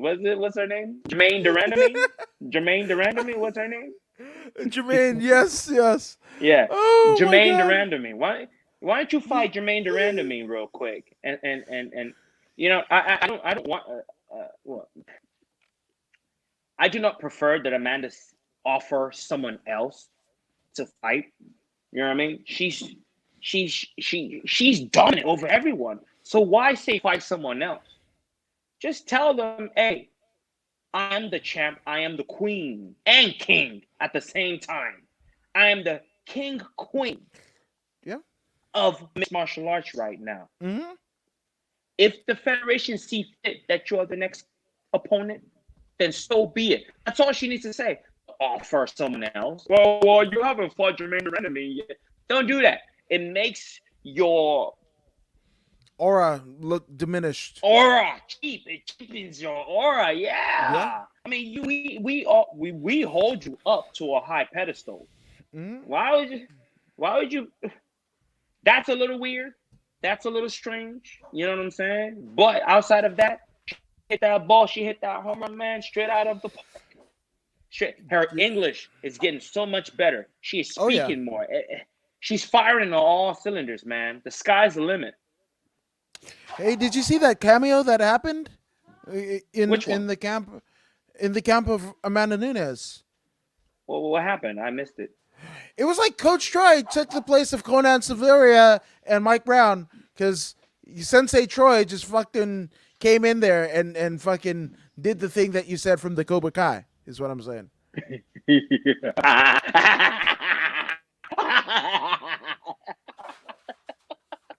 That's a good one. Yes. Oh, this is how a gangster Amanda Nunes is, right? I just kick your ass. Now play with my baby. Did you see that shit? That was like the most fucking gangster shit. And smile when you're doing it. Or else. She was like, yeah, she probably shit herself. So did you. Play. You two play. I'm like, wow, shit. Yeah, man. Shout out to Amanda Nunes. Shout out to Nina Arndt, Ansaroff. Shout out to the family, the cute baby, the Nunes baby. I'm just so happy for them. She's 100%. Amanda Nunes is my favorite fighter, and Hey she man, she I cannot she's fault you for saying that. she's almost there in the greatest of all time. Like she might be my favorite. She's likable. She's marketable. You're not gonna see her in some bullshit. She found her love in the gym with her wife, her eventual wife. They train together. They're a family together. Take the baby to the gym. Like she's just again. She may be Brazilian, but I fuck it. You know, we're claiming her. She's our girl next door. She's Brazil's. She's everywhere. The world's like girl next door. I want to cheer for Amanda Nunes, whatever the hell that is. Whether that be fighting, whether that be not be fighting. Amanda Nunes, fucking kick ass. Keep on kicking ass. Yes. Keep on. Hey man. Hey, what I like most about Amanda Nunes is at the face off, she smiles. Hmm. You know what I Yep. mean? There's no intimidating look. She's just sitting there smiling with her hands behind her. You know what I mean? Yeah, like 12 more hours. Within 24 hours, I will be smashing you. That's the kind of smile she gives them. You know what I mean? Nothing changes. No need for intimidation. I know, I believe, I know what I have, and I know it's gonna be dominant over you. So there's no need to try and intimidate you. I'll smile. I love that so much. And then when she gets in the cage or the walk to the cage, it's no like intense trying to scare you. No. Just focus. You know what I mean? She's not smiling. You know what I mean? And she's not frowning. She's focused. And she's walking to the cage. She gets in the cage, same thing. Strolls around the cage, feels the floor, understands the width of the cage, the diameter of the cage. You know what I mean? And then she goes to work. She goes to work and she does what she has to do. I love it. I love it. Keep it simple. Simple but mental. Simple but mental. Yeah, yeah. So again, Amanda Nunes. They could have had Amanda Nunes. You were like, oh, Juliana Pena and Dream Rain Durandamine or whatever. Fuck, I believe in Amanda Nunes so much. She can throw both of them in there. The same day. Same day, same time, doesn't matter. You can have one fight at featherweight, one fight at bantamweight. You have Amanda Nunes in the main and the co-main event, defending both titles on the same night. It's gonna be tough, but she'll do Hey, it. hey, she literally could have fought again last night. Hell yeah, she could have. Yeah, She could have and fought again last night. and That's I mean, crazy. we're not just talking like fights. Bellator has an amazing 145 division, right? Obviously, the champ, somebody that Amanda has beaten in her past in Chris Cyborg, the reigning and defending women's featherweight champion over in Bellator. But you got Arlen Blencow, who just challenged for Cyborg. You got former champ Julia the Jewel Budd over there. You can even bring them in there. You could bring Cyborg back. And she could have fought a gauntlet, the first ever UFC gauntlet title fight, within a matter of seconds and whatever, So, I just believe in Amanda Nunes. A shout out to Amanda Nunes. Fuck it, man. Yeah, and again, out of all the title fights, and Voodoo, if you remember, on Thursday, I predicted, right, it was going to be 2 retentions of titles, and then 1 title change, right? So Amanda Nunes, I definitely picked to retain the title. I picked Jan to retain the title, but moving up, I thought that was the title that was going to change hands. I was wrong in that, but I mean, no more better to get to the main events of the evening. We have UFC reigning and defending UFC one. Where's he at? He's the middleweight champion, right? middleweight champion, Yes, middleweight champion. the Anderson Silva belt, right? Israel Mm-hmm. Mm-hmm. Adesanya moving up in weight and facing the current reigning and defending light heavyweight champion Juan Blachowicz. Mm-hmm. And jeez Louise. Like, and talk about disappointing. I was disappointed in the Jan Sterling fight, but I was I would like I said, I'm not an Izzy fan. All right? He just doesn't I'm not his type of dude. And he is not my type of dude, right? So with that being said, I was actually rooting for him because I just thought this would be amazing, right? Not only Mm-hmm. in a time where being a double champion, Connor coined it as champ. I hate it. It sounds like you're 2 years old. Champ. You sound like a damn Mm-hmm. toddler. But Mm-hmm. a double champion, right? And we've had basically Randy Couture and BJ Penn basically holding those, to first person to claim titles in two different divisions, but that didn't happen simultaneously in that. Mm-hmm. But Connor was the first, then we had DC, then we had Amanda Nunes, right? So this Mm-hmm. is the first time. So Israel would probably only a handful of people that have ever competed in the sport of MMA, and even a fewer amount of people that are in the UFC. He was basically facing immortality in his chance to vie for the 205-pound title. Now, Mm-hmm. I here's the fact of the matter.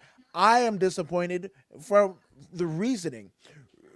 Adesanya basically said that he was having fun out there, right? He was having fun out there. That he lost track of the rounds and everything like that. And here's the thing. So here, this is Israel Adesanya not holding himself to Israel Adesanya's uh, uh, uh, rubric, right? He says Mm-hmm. he hates it when people miss weight. Well, Mm-hmm. again, in a 205-pound title fight, and knowing that you're going to be competing even heavier than 205, and you can't even make 205 by weigh-in day, right? Jan Blachowicz were probably in that 220 range, 215, 220, as he stepped into the Mm-hmm. octagon to defend his title, right? So already Mm-hmm. you can cry a foul, you can cry a miss. The fact that he was so much bigger than you, even though by size comparison, Israel is actually taller than Jan, right? By an Mm-hmm. inch or two, right? But Mm-hmm. again, you didn't take the necessary steps to prepare yourself, right? And then the fact that you're saying, you know what title fights look like, right? You're a champion Mm-hmm. in your own right. You're just having fun. Mm-hmm. That's your Mm-hmm. excuse. That's almost like I can Paulo explain that. Costa's. Go ahead. I can explain that. Okay. Um, this particular win, the whole thing that happened can be attributed Jan Blachowicz. I even took the time to learn his last name. Jan Blachowicz. Him and his team. They're very smart people. They're Mm-hmm. very smart people. It's gonna fly past most people's heads, but Jan Blachowicz weeks ago said, "I will knock Izzy out in the second round by head kick knockout." He planted a seed. Planted the seed, right? And what did he do? When you plant a seed, what do you need to do to it? You sun it Water it. and you Huh? water it. He kept saying it. He kept saying it. He kept saying it. He knows Stylebender is listening to this. He knows that, right? Stylebender. He's thinking, okay, how can this man beat me? This man can only beat me by taking me down to the ground. As long as I stay moving my feet, right? He can't take me down, right? Okay. So, but remember, the seed is already planted. All right. Fight day comes. They make their walk to the cage. They're fighting. First round, all striking war. Second round, all striking war. At some point, Jan initiated the takedown. Israel got back up. But then, third round, the striking continues. Right? Striking continues. Now, if you watch the fight, if you watch it again, watch what I'm talking about. movement of Izzy in the first, second, third round, flawless movement. In the fourth round, Izzy. Now you say Izzy said he was having fun, and Izzy lost track of time. Okay, he was having fun, really. He was having fun. He did lose track of time. Why? Because falling into flow state. This is what happens to individuals that fall into flow state. Time freezes, kind of. Things slow down, right? Izzy was beginning to see things, right? The way he knocked out Robert Whitaker, if you watch the Robert Whitaker fight again, and the way he knocks out the guy that you mentioned recently, Paulo Costa, same thing. Once he falls into flow state, he feel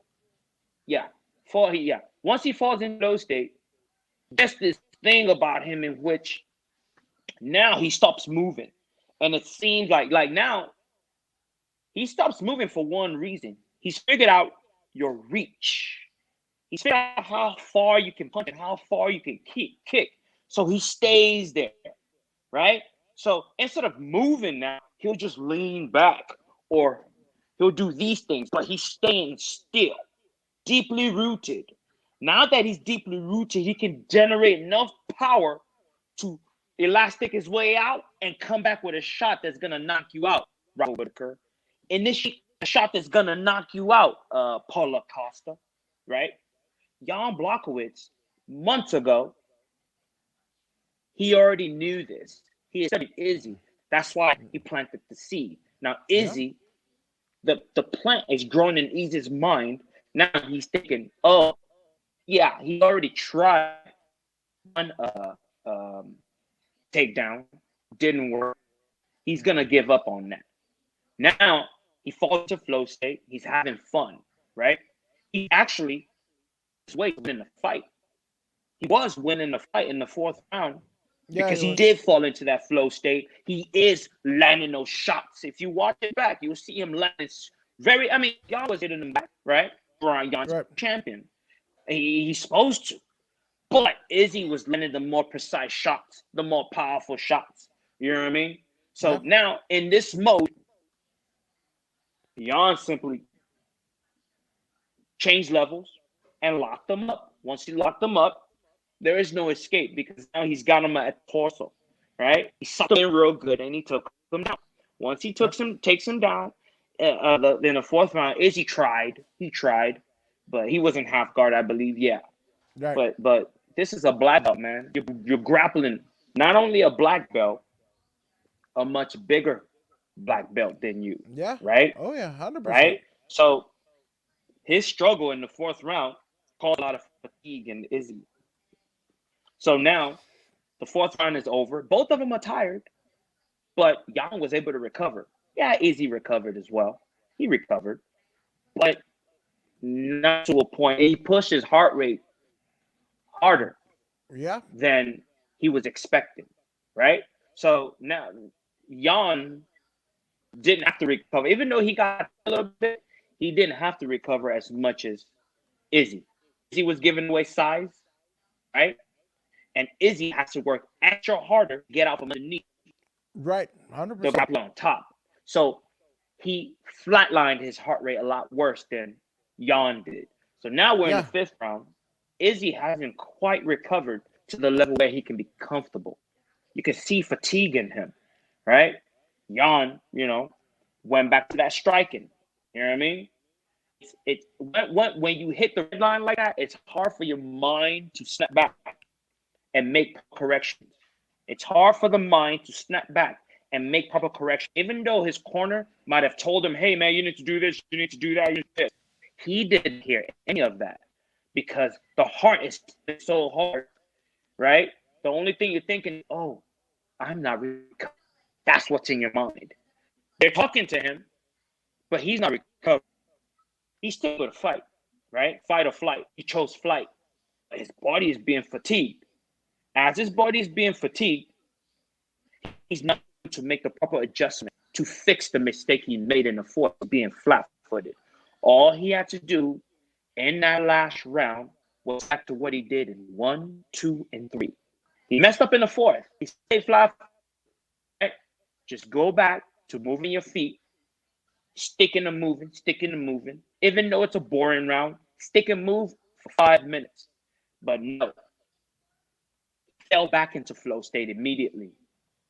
Right? He's able to hit Jan. He's making connections, and they're good shots. Once again, and remain flat-footed. What does Jan do? Snatch him up again and take him down. At this point, he's too exhausted to spend the kind of energy that he spent in the fourth. And down there was where he stayed again for the rest of the fifth round. Now, I think Izzy won round 1, 2, and 3. This is what I think. But I also think that Jan won 4 and 5. Izzy won 1 and 3 by 10-9. But Right. Jan won 4 and 5 by 10-5. It was that dominant. He was so dominant in the last 2 rounds that what Izzy put together in the first 3 did not matter. Because what the fourth and fifth round showed us was when Jan got a hold of him, Jan had the option of taking Izzy's life if he chose to. If he chose to kill Izzy in that fourth round, he could have done that. This is the information that the judges got. In their mind, the judges are like, hey, that kid was dead. Dead. Yep. He was 100%. dead. That man, that Viking man wanted to kill him in that moment. He could have done so. And there would have been nothing Izzy's striking could have done to change that. Which brings me to Izzy John Jones, right? Just real quick. Funny that you say that, because Shaman Steve says, does it forever end Jones versus Izzy speculation, or does it lose a little luster? Evening, gentlemen. Evening, Shaman Steve. And you What's up, Shaman Steve? You entered right in your telepathic spiritual awakeness to know exactly what Voodoo is going to say. So, Voodoo, take it away. For me, it does. For me, it does. This brings me to John Jones. John Jones. Okay. First, Izzy. Izzy has proven, after last night, has proven that he is an outlier only in flow state. The same way Khabib is an outlier only in flow state. Khabib is his wrestling is so good that he can dominate everyone in flow state only. Izzy is the same way, but in striking. He can dominate his whole division with his striking, right? His wrestling is good enough such that he can defend their assault and keep them off and then go back to serving them up. Right? Izzy, is not yet qualified to access free flow. He is a master of flow state, but he is no master of free flow. He is not yet qualified to enter into free flow. Neither is Khabib. This is why I don't give the respect everybody does. I respect Khabib, don't get me wrong. Maybe respect is not the word that I'm looking for, but the dominance, he could be better, is what I'm saying. Yeah, always. He could be better. He is not a mixed martial artist. He is a wrestler. He's a very good wrestler. He is such a good wrestler that he beats all mixed martial artists that he's faced. Yes, but he is no mixed martial artist because he mixes nothing. All he does is wrestle and punches people. That's it. There is nothing scientific about that. Yes, it's scientific to be the techniques he uses in wrestling, but to enter free flow, to qualify for free flow, you got to be able to do a couple of things. You got to be able to put together a couple of things at will. Khabib can only wrestle, take you down, tire you out, and yeah, that's all he needs. But that's all he needs. All he needs to do is take you down and beat you. He won, didn't he? He won. Yeah, I know he won. But he ain't no mixed martial artist to me. He's a very good wrestler. Yes, he's the best wrestler ever that we've ever seen in the 155-pound division. But he is not the best fighter that we've ever seen in the 155-pound division. BJ Penn is up there because he's a complete fighter. BJ Penn can kick, punch, strike, grapple, jiu-jitsu. So he can do all that. His time right now. But BJ Penn is up there. That's just one person. Mm-hmm. Can Khabib beat BJ Penn in his prime? Yeah, he's got superior wrestling. His wrestling is so good, but he's just in flow state. He doesn't make it to my Mount Rushmore MMA because now GSP does GSP make to Mount Rushmore? Yes, because GSP was able to invest and develop other things other than his wrestling. His wrestling was his bread and butter, yes. But, I mean, look at the jab that he beat Josh Koscheck with.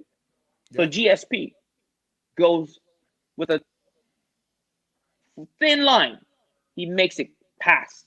I give him an A-, not a solid A, an A- into free flow. Now, we're talking Adesanya. He's very good. Don't get me wrong. I'm not saying he's not good. He's good. He is an outlier in flow state. Okay. But he is not yet qualified to enter free flow. I mean, look at his grappling. He was flat on his back, and he never got off his back. He couldn't figure out what to do to change positions. He couldn't. Yes, Jan is a strong man and a black belt, but at least you can grapple him. There was no grappling done. It was just a bunch of flapping, like a fish out of water. Yep. There was a bunch of flapping, flailing. There was nothing technical about him trying to escape or blah, blah, blah, blah. I mean, when we go to ADCC, we saw little guys go up against big giant dudes and beat them. Yep. Recently, Gabby Garcia just lost to some smaller person, right? Mackenzie Dern beat Gabby Garcia. Yes. Gabby Garcia outweighs her by 150 pounds, but she won by points, right? She didn't suffer, but she won by points. But that size advantage, no, it ain't about size advantage. It's about skill. A skillful Israel would have figured out something. Because he lacks the ability to enter into free flow. That match, a match that he was winning. All he had to do was remain on his feet. But he was able to lose. Now, Jan Blachowicz, on the other hand, was able to initiate boxing, kickboxing, wrestling, jiu-jitsu. He tried for submission, right? That's 4 things that I've mentioned so far. Izzy only did one thing, kickboxing. You know what I mean? Yeah, okay. 2, boxing. Right? 2 things is not enough to enter into free flow. Where was your wrestling? Where was your jiu-jitsu? These things are missing. Yeah, he's just a purple belt, people will say. But he's a purple belt going against a black belt. So Santos has a reconstructed knee and Rakic was kicking it. So he knew what he was doing when he signed a dotted line. If he would have won, he would have been double champ. Yeah. Right? Facts. So what? Now, let's bring this to Jon Jones. The very best mixed martial artist to ever walk this planet. Even with them chicken legs, them chopstick legs, still also very dominant. Jon Jones will beat you with anything. Name it. The toughest match. The one he fought the Swedish guy. Oh, Swedish. Jesus. Gustafsson. Alexander Gustafsson. Yeah. Alexander Gustafsson. Jon Jones dug so deep in his bag of tricks to win that match. He was on his path to losing. Yeah. But he had such a rich bag of tricks. So many arts that he had put together to become the supreme ruler, the emperor of free flow. John Jones is that guy. This is why he's so confident. This is why he knows when he goes to heavyweight, he's gonna beat those guys. See, well, another thing that he's doing is he's preparing his body, making his body larger to deal with the weight. In case he ends up underneath a heavyweight, he'll have favorable weight to that heavyweight to move the heavyweight and shift that heavyweight. You know what I mean? And he, of course, he's going to need technique. John Jones has technique, but with that extra strength, he won't be redlining himself as bad as Izzy did against Blockowitz. You know what I mean? So he's taking proper preparation. He's preparing properly. He's giving his body time to fill in and become the man that he wants to be. Now he's going in there and he's going to be going after maybe Francis or Stipe. And I think he's going to do quite well. So if Izzy and John Jones were to ever meet, John Jones is so mad that he might take his life literally in that cage. It would be too easy. If Jian was able to do that so easily, John Jones moves 10 times better than Jan Blachowicz. Yep. 10 times better. There's nothing Izzy can do to escape the grasp. The longest wingspan in the business. There's nothing Izzy can do to get away. Within one round, he will catch him. And in that very round, he will end him. Yeah. With vicious, terrible elbows to the skull. Split him open. And possibly dig a hole into his skull. And dig out his brain. That's what would happen if he steps in there with John Jones. Yeah. Period. No, you're not wrong. You're not wrong. If you could look, I'm not saying that Izzy looked bad, but again, if he looked undersized, if he came in underweight for a 205-pound fight, right? Which again, you're going to essentially graduate on the night of the fight to probably 10, 15 pounds higher than that, right? You pretty much are in that heavyweight realm of division, right? In terms of your weight. So with that being said, him fighting John Jones at heavyweight, again, 265 is the max that you could weigh as a UFC heavyweight, right? I best believe John is gonna test that. He's gonna probably go, 240, 245, right? And again, if you look so undersized against Jan Blachowicz, who in many respects, I honestly believe. I mean, hasn't John Jones beat Jan Blachowicz? They have yet to fight. Okay, even still, fight, but doesn't matter. It doesn't matter. Blachowicz wouldn't have a chance against John Jones. Even John Jones hasn't looked the best, in his last outing or two, right?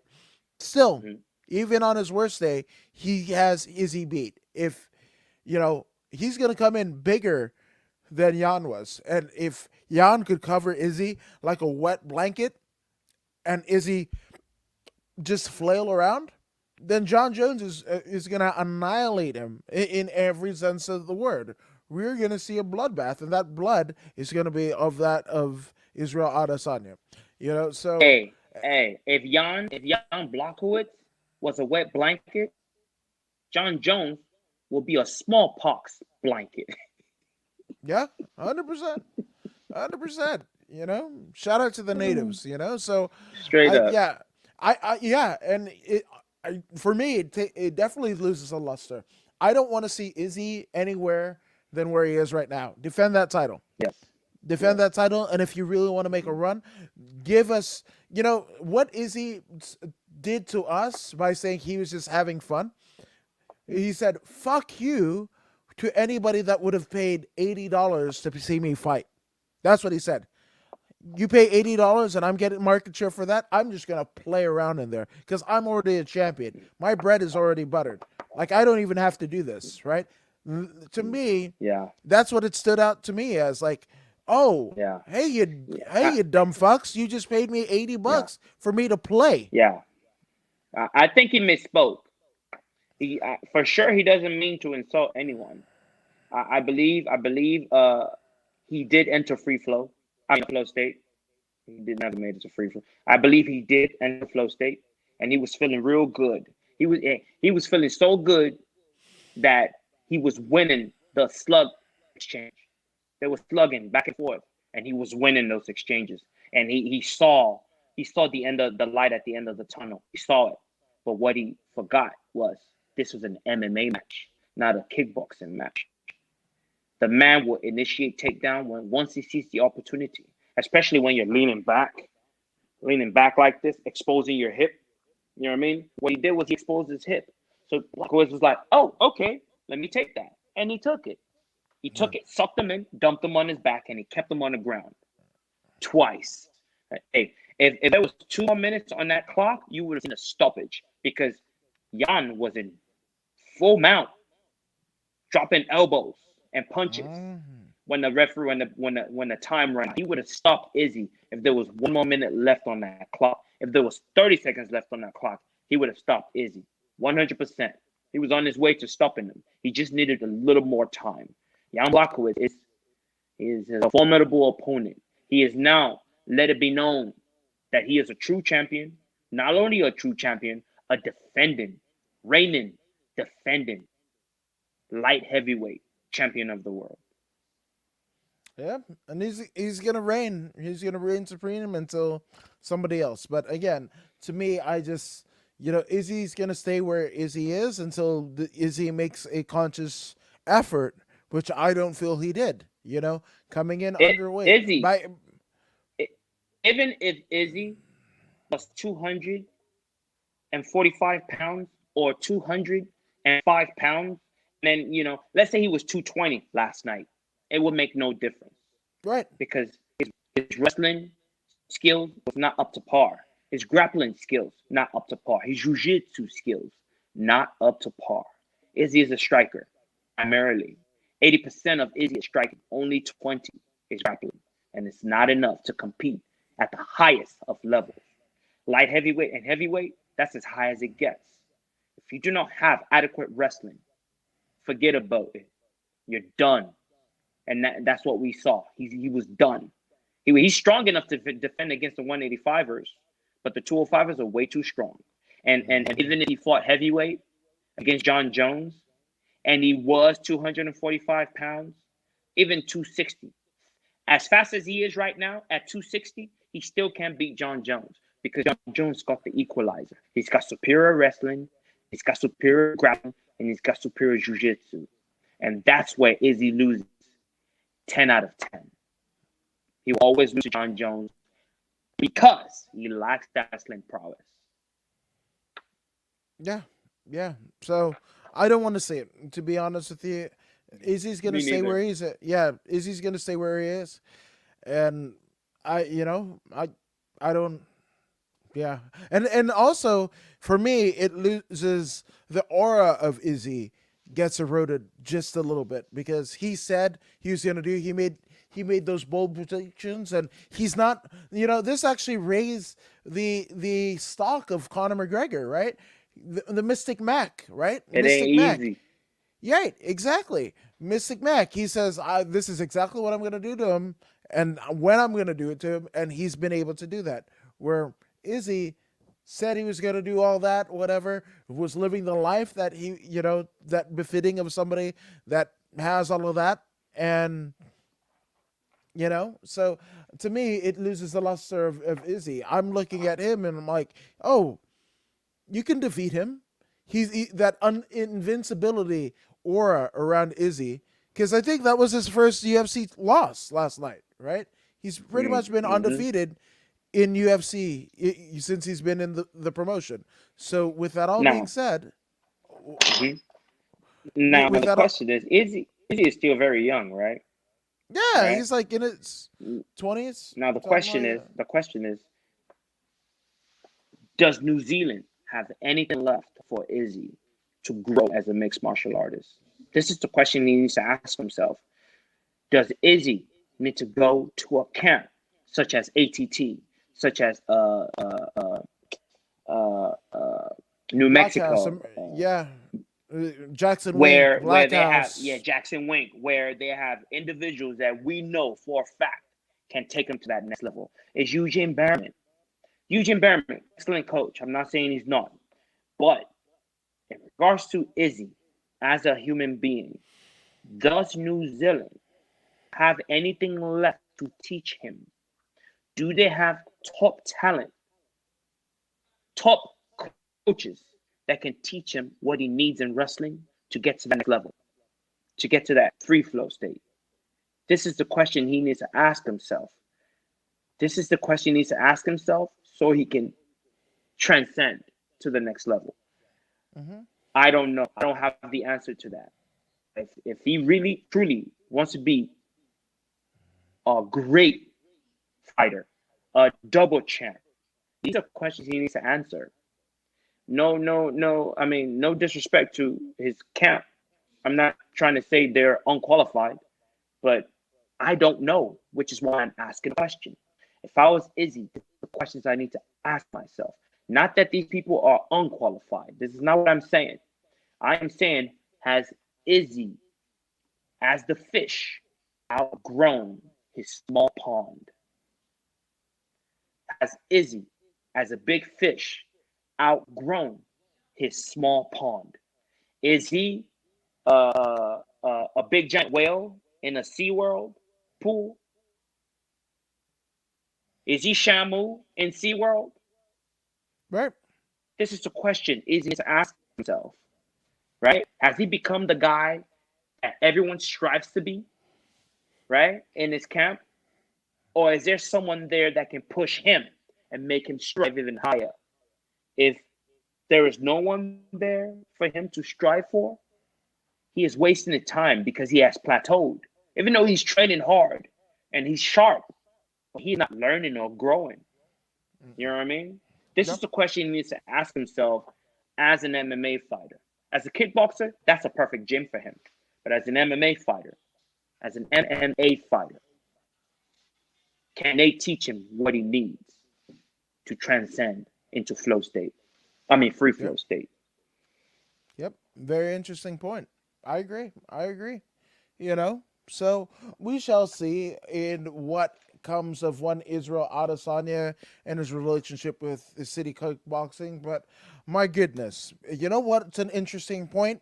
The interesting point is if you haven't already subscribed to Voodoo in the Woods on Facebook and YouTube, I don't know why you haven't. So again, you want to go ahead and like, share, and subscribe to the Voodoo in the Woods podcast, where we break down analytical arguments and sometimes, belligerent rants.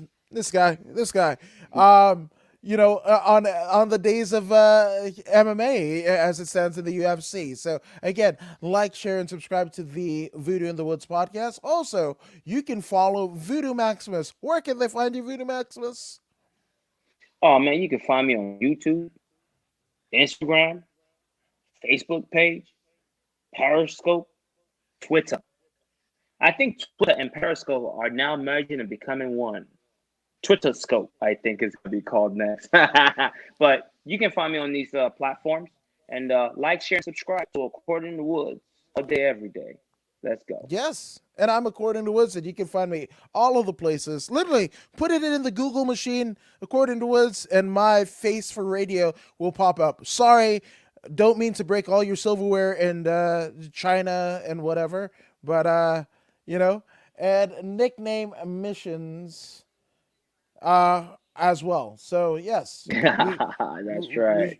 yes, absolutely. So, again, thank you for joining us for this UFC 259 post fight, and we will be back Thursday at 7 p.m. Pacific Standard Time with the Voodoo in the Woods previewing the upcoming Saturday UFC Vegas 21. So again, you guys stay cool, stay chill, and we're gonna say peace like chicken grease until the next Voodoo in the Woods. Chicken grease.